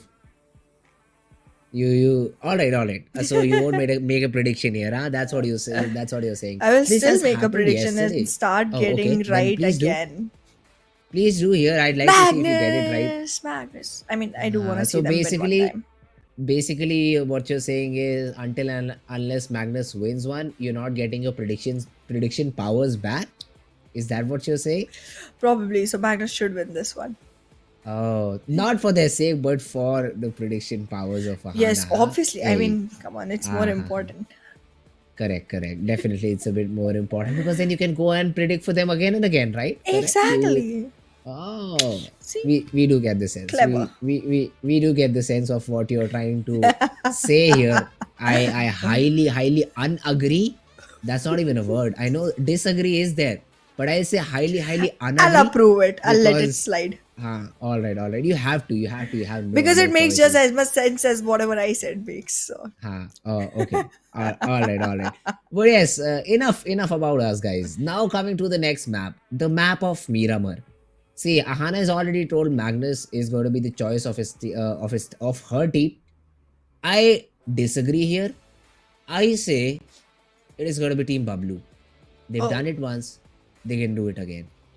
right. Such a shocker that you're disagreeing with me. Oh my god, that has never happened before. I am so surprised by the fact that you're disagreeing for the first time in my whole life. You're disagreeing with me. Oh my god. How will I face myself the next morning? Anyways, jokes apart, Miramar is going to be a great game. As you say, it's the most tactical map. I feel like I it's the know. second most tactical, but we'll see how our teams are going to find themselves in this one because there's a lot of variables, a lot of things can go wrong, and every single step you need to be prepared to turn that wrong into your own favor when it's not trying to be at all. Whenever you are in big difficulty, whenever you are in tougher times, you need to be the tougher man who gets out of it and makes sure that they claim the throne. Because Miramar is gonna be the map that is the last one for the day, and this decides how you close this day, how you close the second day of the second week, how you go ahead and make yourself sleep for the next 2 nights because we do not have any matches tomorrow. So that's Yes. like a longer time period to acquire rest for. So you do want to be in a peaceful situation. Either you can be all the way down at the lower 20 position where you're like, okay, I have nothing to lose, literally. There's no way lower I can go from here. Or you be in a very secure top position where you're like, okay, I have a wiggle room, I can mess up and still survive. So yeah, there's only two ways. You cannot be a midliner. That just does not work out. But yeah, all the best to every single team, except for the ones who are not going to be able to play this one. You've already done your work. Just sit back, watch, and enjoy a chicken dinner if you've already secured yourself one. That's true. 3x would be one of the teams, I think, the ones not playing this game and they've got the chicken. So yeah, I mean, we won't see 3x here. I've made the prediction of Team BABLU as well, but I'll have to check if Team Bablu does play the game or not. We'll get that confirmation in the game too. So now coming to the final game of day number two. After this, the teams will get a day to reset again. They did get one day off on Monday too, but we haven't seen a lot of difference in the performance of all of these teams. They've almost performed the same. The teams that have continued on top are still on the top position. They did not deter from their spot. The bottom four teams, I think, still remain to be the same. We'll see the overall ranking of week one and week two combined after this final game. So that will give us a clear idea. But by the looks of it, I don't think so. It has changed a lot. Well, we'll see. We'll see. Our teams are definitely gonna have a hard time if they want to go visit me. Something that you were probably waiting to say. El Pozo is gonna be very close in reach. I'm waiting to see where Magnus takes the drop, considering that it's the team I picked as one that will be, winning this. If my predictions are right, they're still trying to relocate. We'll see where exactly they go ahead and fall down on. But as of now, a lot of population around the area of El Pozo. I do think a lot of teams will try to glide all the way to Monte Nuevo because it's not looking like the best position. El Pozo is crowded right now and nobody wants to go there. Seventh Element going to their default La Cobreria.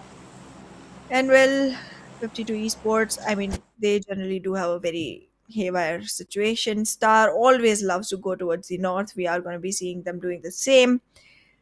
Hmm. Interesting, interesting. I am not completely sure of exactly what we might see today, but one thing I can say for sure is that Agonix I8 is probably switching their drop location quite a bit. Okay, never mind. I do see them now. They're gliding. They're gliding towards Los Angeles. Mhm. Oh my god, you were so right. I agree with you 100%. They have paid someone off every single time their area is inside the circle. It's like they're carrying the circle magnets. They are, I think that they are. And Los Leones won't be contested again because they know all of these teams know it goes there. So it's better to just be in your position and loot what you have for yourselves. Even teams that used to go in Puerto Pariso will be hampered a lot because of the plane path, and we already see some different drops. Seventh Element, La Cobriara, Torre Ahmuda is being capitalized by 141. Now these supposed to still towards Campo Militar. They'll have that Campo Militar and Tierra Bronca split. El Azahar being capitalized by Magnus, and they've left one of their players drawn towards Graveyard. So interesting splits all around the board. This time, though, majority of the players having major cities to loot and not just small compounds. So we might not see that early fight that we did in the previous map. But yes, Regicide in Montenuevo, I think Tough is rotating towards maybe Chumacera. That's where this road takes you, or it takes you to Los Leones where you don't want to be against the players of Team I8. So Chumacera would be a better option here. H2E, I don't know what they are trying to do, but I think they might just want to go to Valadimir. Well, last game of the day. Last chance to go ahead and make a better standing for yourself, specifically for the teams that are way too far behind on the leaderboards. Because, come on, after this, we all know it's only 3 days remaining. You will still have 12 matches, but in all 12, you will have to show up with a great consistency, and that too, not the one you've been following all through, not the one where you have like 4 to 5 points. You have to literally have double digit points in all 12 matches to be able to make yourselves in a cushioned position, to be able to make yourselves a team out of the ones that get to be in the top 12 that play the last map of Weekendy on the last day of week 2. Because if you're entering without any bonus points and you're one of the teams that had a really hard time even attaining the entry into the finals, it's not going to be a good match. It's not going to be a good match. So, yes, this is the last time. Seize the day. It's now or never. If you have a game plan that you've been concealing for a while, this is the time to unleash it. This is the time to bring out the best, to bring out every single strategy that you have weaved up in your heads and make sure that you get ahead of where you already are. Looking at the teams, there's quite a few that are going to be outside the circle. I mean, I don't complain about it, considering the fact that the eastern side is much favored by a lot of teams, and even in the eastern side, most of the teams do like to go to the north of Los Leones, and there's only a couple of cities that are still inside the circle from there. Junkyard, the split from the side of Magnus is pretty absurd. There's literally a 1-2-1 split. They do have vehicles. They are going to be able to make their way towards Zibian and pick him up, make sure that Big Show is, able to be in good reach for the rest of the team. Team Star has already started, trying to collect the best loot that they can. However, Team QWERTY might just be unforgiving for them once they start moving inside the circle. It's gonna be a hard day for Seventh Element as well, even though La Cubreria has always been their drop spot. They sometimes do face great harsh realities going back into the circle, and by sometimes I mean most times. I am seeing the same Campo Militar drop for one of our teams, but that is just gonna be a start. I have seen Team QWERTY generally capitalize great from there, but this does not look like one of those days because you're already running way too low. It's not a gamble you want to make. The circle needs to be the first priority for all of our players this time, because if you want to have a slow, composed game, if you want to have a game where you're able to pick your fights on your own terms, you want to be in a place where you can make sure that you arrived first and it's your home, and everyone else that comes in later is an invader that you can punish with no problems at all. Because this is not the time to take risks. This is the time where you make your claims, where you make your announcements, where you make sure that you have a fluttering victory on your flags. Team QWERTY here. Just try to rotate. San Martin is the city I see, and that's from where QWERTY is trying to get a move from. And they have been able to loot it pretty well, but Voltruck still doesn't convince me that they have had good loot. Just one first aid kit. You need to at least have 4 according to me. Ghost has them. Ghost has 4 first aids, even 4 smokes and a nade. So Ghost is ready for the fights to come. Aiku isn't, just 2 first aids to his name. Although the other build of utility that he has is very good. He has 6 smokes to his name, 2 nades too. So yeah, I8 as a team, I think they're well and ready to get any fight. And again, that is the advantage you get when you're trying to loot Los Leones. It's a tier 1 loot city. You get the best possible loot in that particular city, and you should not complain about the loot you have. The grounders here, I do see them trying to target the players of Team Star. Miracle just found himself a dip, and then they'll just continue their rotations off. You're trying to shoot a pickup truck from this range. It's not going to be easy at all to land those shots. You need to coordinate here. You need to target the bigger truck, is what I feel. But yeah, it's still not easy to do so. The grounders, they'll just waste a little bit of ammo. They'll get no knocks here. They'll just reveal their position and get more afflicted to a third party. If there is a team nearby, they will have that information that somewhere near there are some shots being taken, so we can try and go for a third party. Yeah, grounders. No damage achieved. No useful things were achieved in that particular fight, but negatives have got a knock. That too on the players of Team Magnus. What is start from Team Negatives? Well, Team Negatives do feel like they're gonna have a great run as long as they continue doing what they do best. That is, pick out people, take a few frags, and then hold back for a while. Do not overcommit to a fight, because that's one place where they start losing man count, and once they start losing man count, there's just not enough support available to this team, because this team is one of the ones that really needs support to be able to move forward. Even though we do see single names from this team pop up here and there in top players, we are not going to be able to see this team rise up as one of the top teams unless and until they are able to cover each other's back at constant times. A Russian, however, being possible from the side of Magnus, 3 players coming in quickly. They do know that the team they are facing is already running on a real low position. There is a molly cooked and ready to be thrown right at Magnus's players, but they're going to be trading back with throwables from their side as well. This does not look like the best position. They have made sure that one of the windows becomes completely concealed and nobody is able to peek them from there. There is very little room left for the side of Team Negatives. Team Negatives will have to be very careful where they peek from, The location of Shahir is definitely going to be a very beneficial one for the side of Team Negatives. Guru Boy is still on the ground, all the way prone, but his position again is one in a different compound, so that's going to be very beneficial because the amount of throwables that are coming in, if all the players were in a single compound, it would become very, very difficult for the side of Team Negatives to actually make the best of this fight. They are, however, still struggling to come up with a good number of frags. They are still struggling to come up with any number of frags, actually, to be very honest.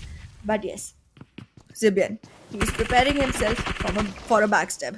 Big Show is preparing himself for a lure, for an attract game, for a delusion game, for a deception game that can result in a very deviated attention from the side of Team Negatives, which can be capitalized by the rest remaining players of the side of Team Magnus. The 2-2 split that they're working with is definitely going to be keeping the attention diverted from the side of Team Negatives, and they are going to have to make sure that they have their players looking in all four directions, because Team Magnus can hit you from any. Shahir is already on his knees. This gives them the man count advantage, and with that advantage, they're just gonna keep capitalizing one after the other. Guru Boy is not gonna survive any longer. A couple of shots did make their way to Big Show, but then there is a refrag coming in from the side of the team. Magnus is gonna be making the best of the situation as expected. Buzzet is still surviving, but is he gonna make it? Is he gonna make it? No, he won't.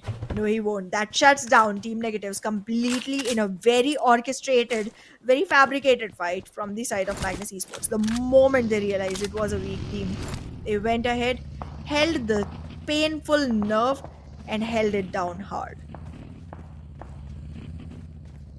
Ooh, a very interesting fight there. But Negatives, yeah, they're out of the game now. Good 4 frags for Magnus. They were the ones who were attacked by Team Negatives first, I'd say. Negatives drew the first blood, but the final one was taken care of by Magnus. So that's a positive thing. I ate those somehow. UZM avoid the fight for a few seconds and then turn back, delivers a double headshot. He goes down, but he has bought enough time for the revival to come in. Aiku from a different angle is trying to connect some shots, but he has been spotted as well. Goose, the worst possible decision to be in a buggy here. He will be punished. Alpha Boy though is still on the ground. Aiku trying to lay some cover fire. That's not going to be the case, and I8 on the verge of elimination. Well. It's not looking like the best possible. It's not looking like the best possible position for this team. I am speaking words with alliterations in them, and that's just making it more and more like a tongue twister. Even though it's adding to the element, it's definitely not adding to my ability to deliver it. But in the same time, we are seeing some fallbacks in the ability to deliver for the side of Team Agonex I8 as well. They are going to be struggling. They are going to be completely hackled by the team of XGeneration. XGeneration is making themselves quite a big name right now by punishing I8 for choosing to pick a fight with them. This bone is going to be in their favor. Are they going to be able to convert it completely? Falak still standing tall, but that's not going to be with enough HP. I8, are you going to lose everything you came for in no time at all? It's still 2 men surviving. One is still on the knees. Falak has no option of going back and reviving him. So there he goes, taken off the map. Falak survives alone. In the meantime, Team QWERTY starts losing their place as well. On the 15th rank, you see a team that is literally on the top of the leaderboard getting eliminated. What is happening? Oof, XGeneration. They just eliminated a team right off the top of the leaderboard. And that's a great frag to find, because I8 did not play the game now. 0 points to their name. And they're still watching for more. XGeneration. Seems like the way they finished the previous game, they were not happy with their result. And they're back here for blood. They want this game in their favor. Well, the favor definitely has to go to one of them. XGeneration, if they're able to shut Magnus down, I'm gonna be happy and unhappy at the same time. I'm gonna have to sit back and take a few seconds to choose on which emotion I'm gonna give more weightage to. But yeah, I mean, I do want to see XGeneration have a chicken eventually. but them beating Magnus does not confirm it for them. And Magnus is someone I am putting my bets on, but then they start getting taken off. But there are refrags coming in from their side. It's a very even fight. Both the teams are of strong calibers, but both the teams are slightly hazy because X Generation never has a dinner. Magnus, even after a great run, right now does not seem to be having the best play on the second week. I do not know what's happening right now, but I want to know who wins this fight. And whoever wins, I think I have already decided. I'm gonna be happy to. I'm gonna be happy to see that. All right. X Generation. They're still fighting it out. The DBS is out for Big Show, and he's putting up a show. Bashir gets taken down because of the close range shotgun. You usually don't see that shotgun being used in this map of Miramar. Don't know why though. SKI Bree, Screebreedub. I don't know how to pronounce that name, but yeah, let's see X Generation. How do they want to take this fight? Hacker. Still, I don't know why Bashir hasn't been revived. Alpha Boy Real is going in for the revival, but it's a bit too late. Magnus, they try to pounce upon the players. The frags are not flowing left and right for the side of Magnus. And now Big Show, he's all alone to do the heavy lifting. He gets that dog onto Hacker, but look at his HP. It's very, very low. And now Thug, he's very far away from this fight. He did take a backseat here, but that has harmed his team quite a lot. Ooh, both of the teams that I wanted to be happy for are giving me no room for celebration. This does not seem like my day. This does not seem like their day either. Oh my god, it's going on getting worse and worse for every single team that we pick. We need to stop picking teams. We need to be very, very neutral here on. However, well, with that, it's complete elimination, complete annihilation of X Generation while Magnus continues to survive with just two players on board.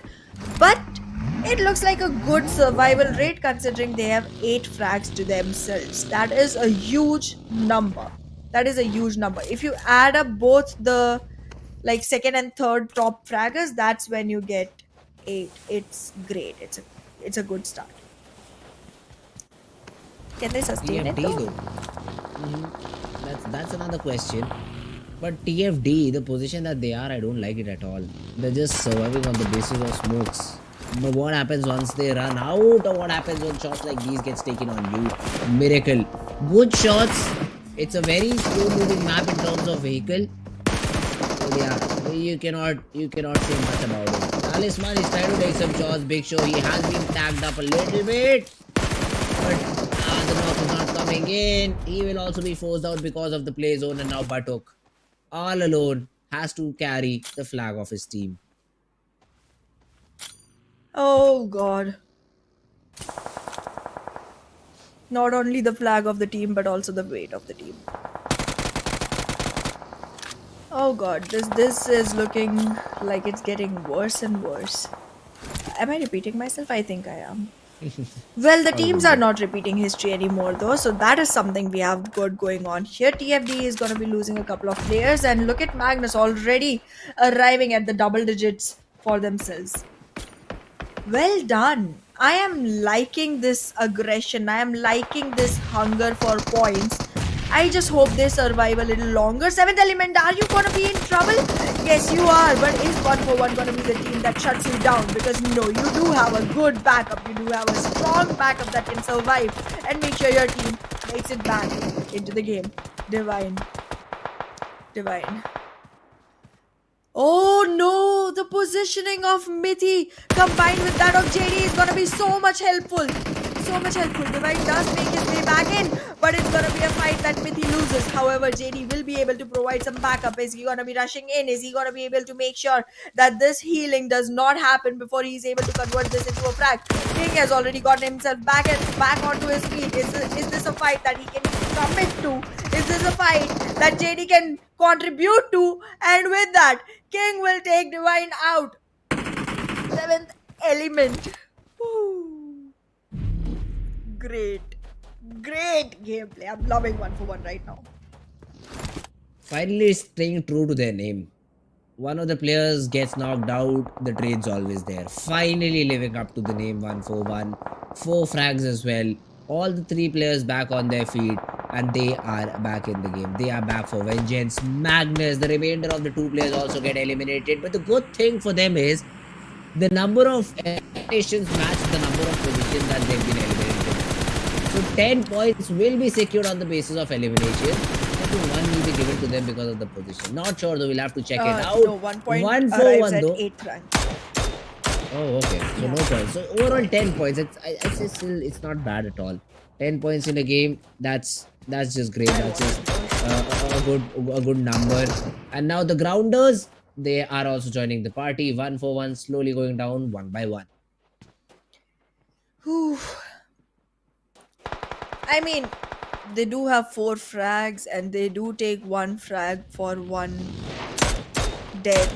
So to even it out, they might just all have to die to stick to the name they have. But yeah, one man will still survive. How far can he carry the flag of his team is the question.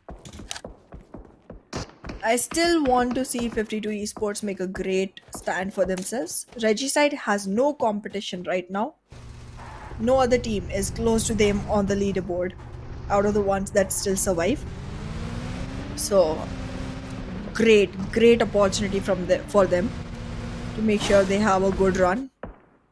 All men are alive, haven't invested in any fights yet, are in a great position to be able to take a third party. So we'll see how that goes for the team. Right now, however, taking a look around Chumasera, we're gonna see a lot of people trying to minimize the number of population that survives going further into the game. Voltrux has already been taken out. Wolverine does have a frag to his name, but that is not going to be enough. Losing a player for 1 is not the account that you want to walk into a bank with. You have almost nil. +1, -1, it's a 0. Whew.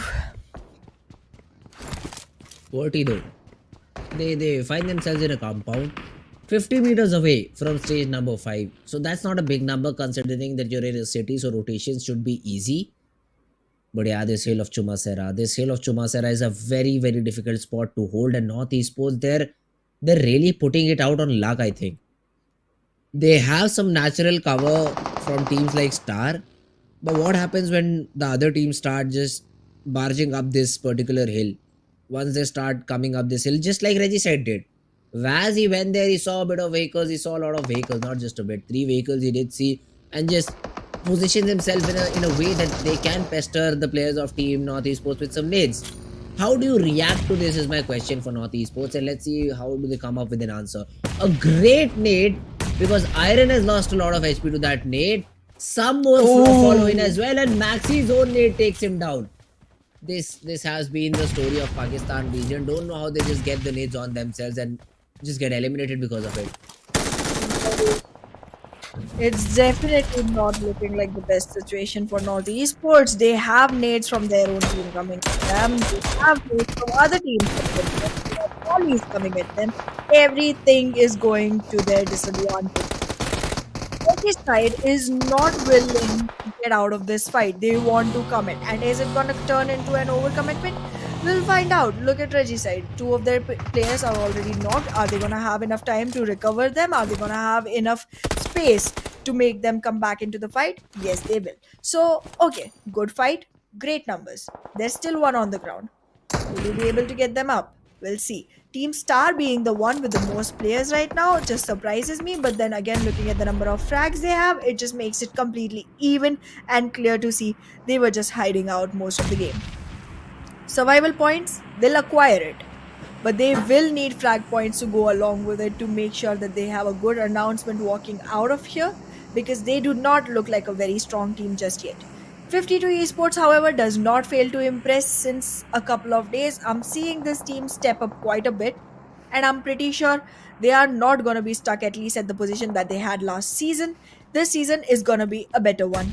A new, fresh slate that gets written with better colors and better numbers for them. Oh, let's look at the grounders though. Three of the players still surviving. They are inside the zone too. So the basic thing for the grounders is good 5 frags as well. So in terms of fragging department, they're doing fine too. Star though have a very good area. The high ground advantage gives them a lot of room to play with. So that is something that will be a big positive for them. Now Boy though has a SKS in his hand and is now trying to see any of the players of 52 esports here. Joker, I think he just might be spotted if he was not behind it. So okay, there's Rich covering him. So 52 esports also find themselves in a good spot. But look at the zone. 3 teams will struggle because of this. But one on the top, I think it's Team Star should now feast on the frags of these teams. They have to make a commitment. Team Star need to have that knowledge to know how to get these frags in their bags. 52 esports are completely out of the zone, and the only team in their way would be 52 esports because of this high ground advantage. But my question for Star right now is, do they even know how to attack and get those frags? Because we've seen them with 4 players quite a lot. We've seen them with the zone quite a lot, but I've never seen them capitalize in a situation like this.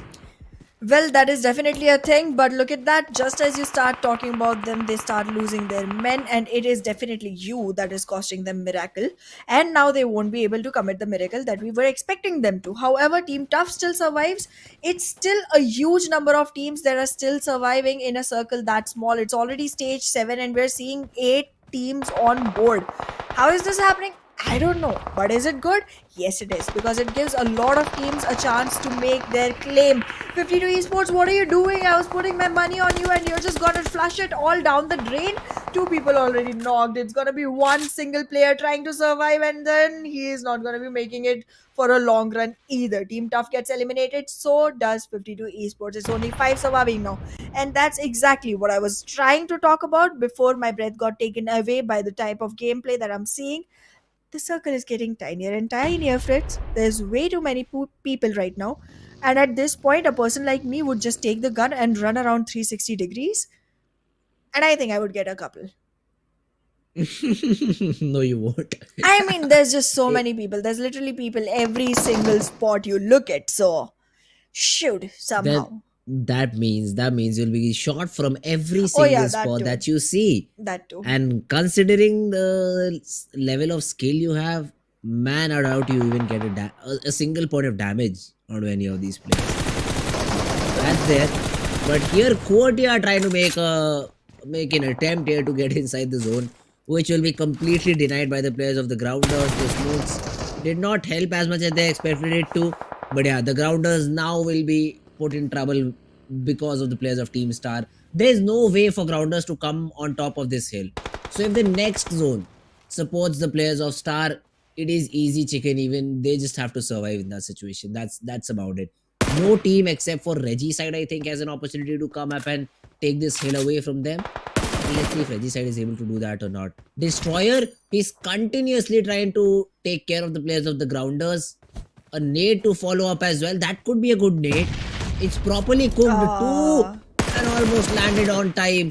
Almost got the knock, but it didn't. He is also getting some support from his teammate. I think, yes, we do see Jin, I think, with him trying to... Oh, it's Miracle who's trying to get those knocks. But it just bounced right off. Jin has tagged Boy quite a bit, and the zone will do the rest. The zone will get that knock. So now the grounders really have to make a decision. How do they want to move? Chosen Boy, he is also trying to get inside the zone. Boy, he's still on the ground. And yeah, they do get very near to this particular ridge. But that's about it. You don't get much far away from this particular area. Chosen Boy being pestered. A good nade from Miracle will get that knock. The frag will be confirmed by Jin. And now Sad Boy, the pixel gets spotted down. Jin gets the frag, and Team Star have to just take care of the rest of the 5 players. Absolutely. If the next circle written in your stars is it gonna be in your favor? Is it gonna be the lucky one that you're waiting for? Because again, look at that. Regicide already has a member that has been knocked. They might be able to revive him, but it's still gonna be a member less than the ones that have all 4. That is Team Star. It's gonna be shrinking all the way into the center before the circle starts pushing Team Star off of the ridge. they have to make sure that they make the best of it. H2E is in a terrible situation. They have a lot of smokes around them. It has delivered the news that a team survives on that position. But are Star and Regicide gonna fight each other before they fight H2E? Because if that happens, I feel like Star might just not have a winning opportunity. However, if H2E is the one that gets picked off first, and that is exactly what's happening, Star will survive all the way to the top two. And there it is, Star versus Regicide. All four players on the side of Star. Regicide surviving with just three. If they are able to make even one knock before they start losing players, and they actually do, oh my god, is this gonna be Star's first victory? Is this gonna be their chicken? Are they looking as strong as they feel? Because right now, this is a 4v2. There are gonna be mollies, there are gonna be nades, there is gonna be a lot of tradables happening. But is this trade gonna be the one that makes Star the rich victor, the ones that are able to afford the chicken that they want on their pants? Right now, it's looking like they have everything under control, except for the fact that the one they knocked is again back on his feet. There are mollies that are going to stop him from coming back up on the ground. There is a great coverage, great control. Is this going to result into the best game that they've ever seen in this league? A couple of frags already, and there comes the third one. Victory for Stars, the first chicken for this team. Oh my goodness, it has been a long time waiting, and it has been delivered with the right amount of temperature and spices in the mix. Wow. Tell me you're not Team impressed. just did it. They did it, but yeah, I'd like to see the number of frags. Zahana, I'm a bit of a condescending guy, but I'd like to see the number of frags that they got.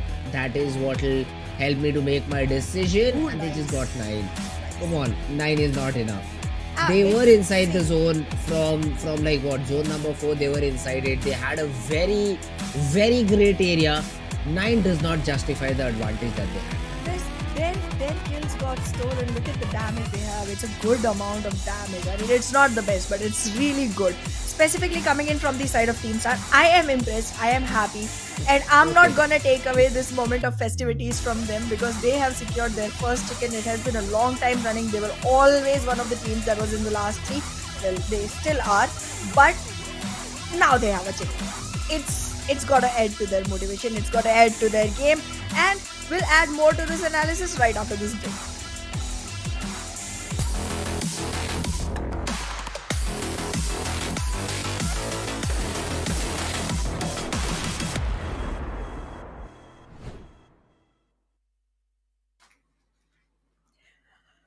I have never been happier at being wrong. I wanted Magnus to win this, but they lost Alright. way too quickly. Star won it. I'm happy, I'm satisfied. I can sleep peacefully for the next 2 nights, because it's a new team on the board again, and that just makes it more and more clear that we have tough competition coming right up, and there's a lot to expect even from the teams that did not show up to the occasion just yet. Because again, as you were Yes. saying, there's still 12 matches remaining, and if they deliver great consistent performance all through, they'll make it. They will make They it. sure I will. have hopes for every single team now. It's great. Oh, all right. But talking about the person that made the most impact in the previous game, it is from Team Magnus Esports. Zibian is the one with 6 eliminations to his name. A great game from Magnus. I think they were able to get 10 frags Yep. of the whole game, but got eliminated in the 10th spot. It definitely did. So not the best possible positioning for Magnus. But yeah, man, the 10 frags, they do justify you being an aggressive team. Absolutely. And I mean, they did kept my pride at some place or the other. I mean, they didn't get the chicken, but then they have the MVP from their team. So good enough. And I've been rooting for Zibian since day one. Like, I've been saying Zibian delivers really great. He just needs a little more support from the team, and he might be able to do great things. We did see them do great things as well. And well, it being Team Magnus, I do still feel like they are going to be having a good enough run through the whole game. Okay. But nothing can steal the spotlight right now. No matter what you say, no matter how much you disagree, I'm just gonna be really, really happy for the fact that Team Star has a victory. And well, I feel like you should be happy too. You've been rooting for Team Negatives for a really long time, and this just proves that even they can do it. It's possible. Anything is possible. PUBG has become one of the games which not only makes people happy, it also gives them hope that anything can happen. Oof, talking about the top players, I do see just one player from Team Star, that is Destroyer, who got 5 eliminations to his name. The rest are from either Magnus, Zibian, or the Grounders. That's about it. Oh, okay, Shamir Boy from XGeneration also has made an entry in the list. This shows, Hana, come on. A lot of statistics are not with the players of Team Star. This justifies that yes, they were able to get the chicken, but the number of frags that they had, the sort of performance that they had after such a great area that they controlled, was not the best possible result. 19 points is not the best possible result according to me. I get it, but then you think about this. They are playing it smart. Because think about this, a team like Team Star, who has been losing most of the Mhm. fights that they invest themselves in, why would they want to pick some that they cannot win? They would want to hold back. They know their weaknesses and they are playing with their strengths. They are not trying to invest in a place where they cannot win. It's a smart decision. I mean, I've been talking about this for a while now, that this is not about how many eliminations you get. This is about survival, and you want to make sure that you're only investing in a fight that is in your favor. What's the point of getting completely eliminated with the same number of eliminations that you're getting overall anyways, at a lower position? Because see, if you're better than a player, you are going to be able to beat them, but if you're worse than them, you are not going to be able to beat them. It's just about what strengths you hold. Now, if you're a player from a team that knows that they aren't going to be having the best time trying to take a fight, why would you want to lose your position points for the frag points that aren't yours to begin with anyways?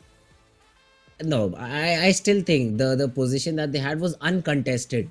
It was completely uncontested. Though we'll talk about it. Here we do have the match summary too.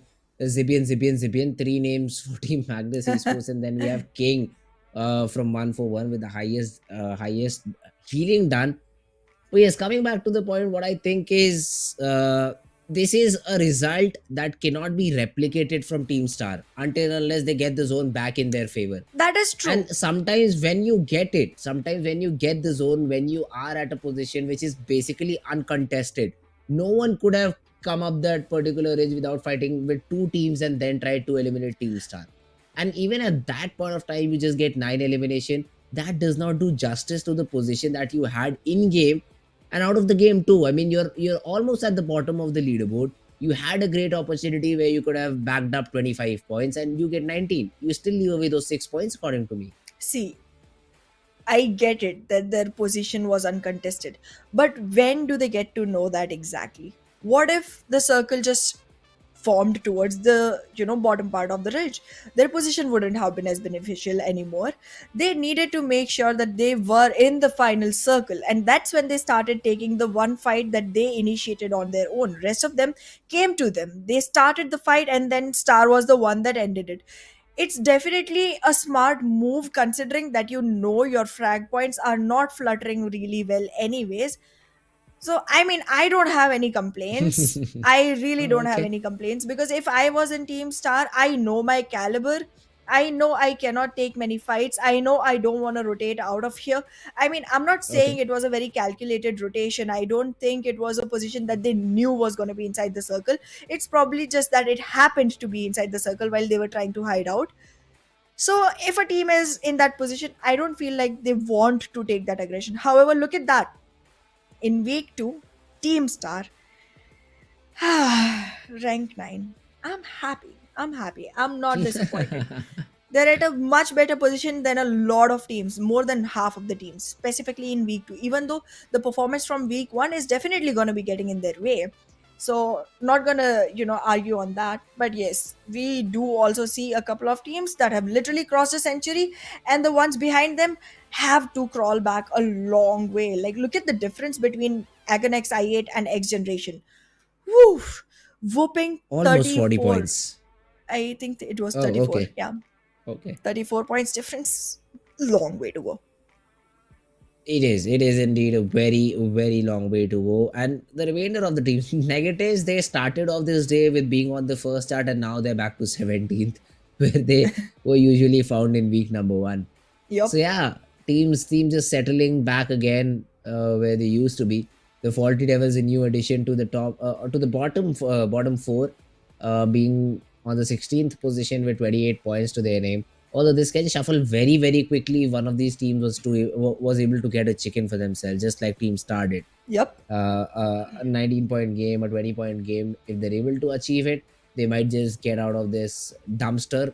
Team QWERTY won't, because that would be 23 points, even lesser than Team Negatives. Okay. If it's a 20-pointer, then they would be, but it's very difficult for them to achieve such a game, is what I feel. So yeah, day number 2 ended here.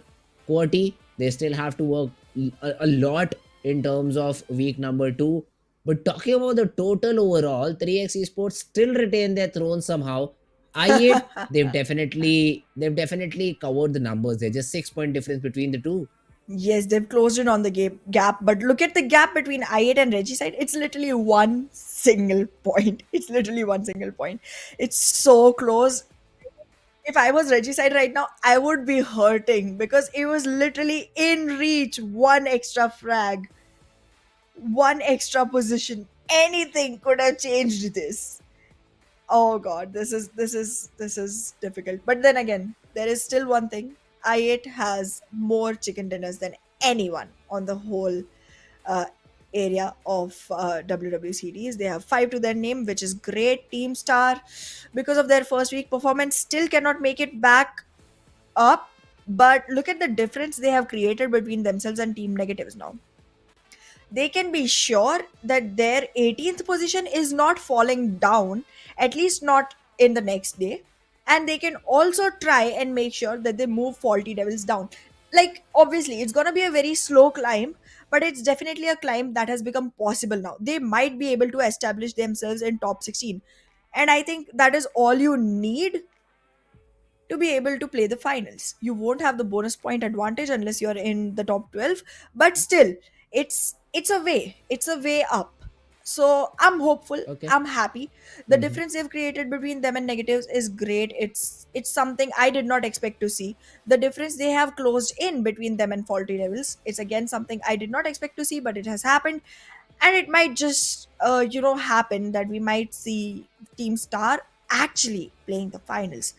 Now, isn't that hopeful? All right, Hannah. All right, Hannah. You get it. You get the point there. It might be a little hopeful, but I still I still don't think Star is making their way in top 16 with the It's just a performance couple of points that away. they've been given. It is, but then again, they've been just getting a couple of points in the first few games. One game they get 19, but the other ones they've been getting 1 or 2 points at max. I So they get need to that. improve on that front. If they are able to consistently perform, then the story could be different. I get that. I get your point completely. But here's one thing I do want to say before we start discussing the elimination leaders. However, they're still on your board, so you can check them out. So the thing is, this climb for Team Stars means a lot because one, they have only 2 more positions to jump, and two, the teams they're competing against right now are the teams at 17th and 18th positions who have consistently performed bad. So even if Team Star is not able to be very consistent in actually getting 19 points each game, but even if they are making like 3 extra points than the ones that are above them, they can actually achieve an unshakable position. That's why I feel so hopeful about them. Yeah. However, coming back to our elimination leaders, 52 to Miracle, he keeps maintaining his throne. I don't know how he's doing it, but great numbers for him. However, the biggest damage points here, they are going to be with Noki. Regicide has stepped up quite a bit, and Noki can very well take the credit. I'm not going to steal it. Ooh, there's the match summary as well. 13 eliminations in the first game. 3x got that chicken in Sanhok with 9. Miramar with 13 frags to their name. 2 in the map of Miramar. For I8 in the map of Miramar, 13 eliminations. Erangel was ruled by R3G Reggie's side with 16 elimination. This was a game to watch out. And Miramar again this time was taken by the players of Team Star, and 9 eliminations to their name. So overall, a great day, Hana. And we did see a new winner in the name of Team Star. Yup. This was their very first chicken, and as you said, this could be the key to comeback for them. And let's see if it is possible or not. Because grand finals, again, you need to be in top 16 to qualify for the grand finals. Absolutely. You need to be in top 16 to make sure that you're in the grand finals, and you also need to be following all of our socials to make sure that you get Mhm. every single detail of this tournament right when it's posted, because you don't want to miss out. Look at how things are changing. It's going on getting more and more interesting day by day. When you start feeling like things are going to get more and more rigid, our players just go ahead and show us, no, it's not. We still have a shot. Mhm. Oh God, it rhymed. I didn't intend it, but it rhymed. However, this is time when we take leave, and I'll work on my rhyming a little bit more. And Fritz, you should work on everything. So we'll see Okay. you next time. I was Mhm. your host, Anna Aiden. Alongside me was Fritz. We'll see you again the day after tomorrow. Until then, enjoy the matches.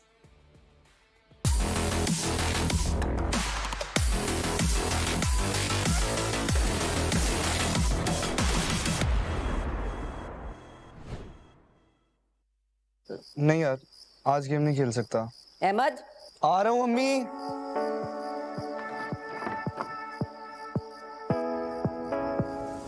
हाथ बढ़ाने से, साथ निभाने से, उम्मीद बांटने से खुशियाँ घटती नहीं बस बढ़ती है।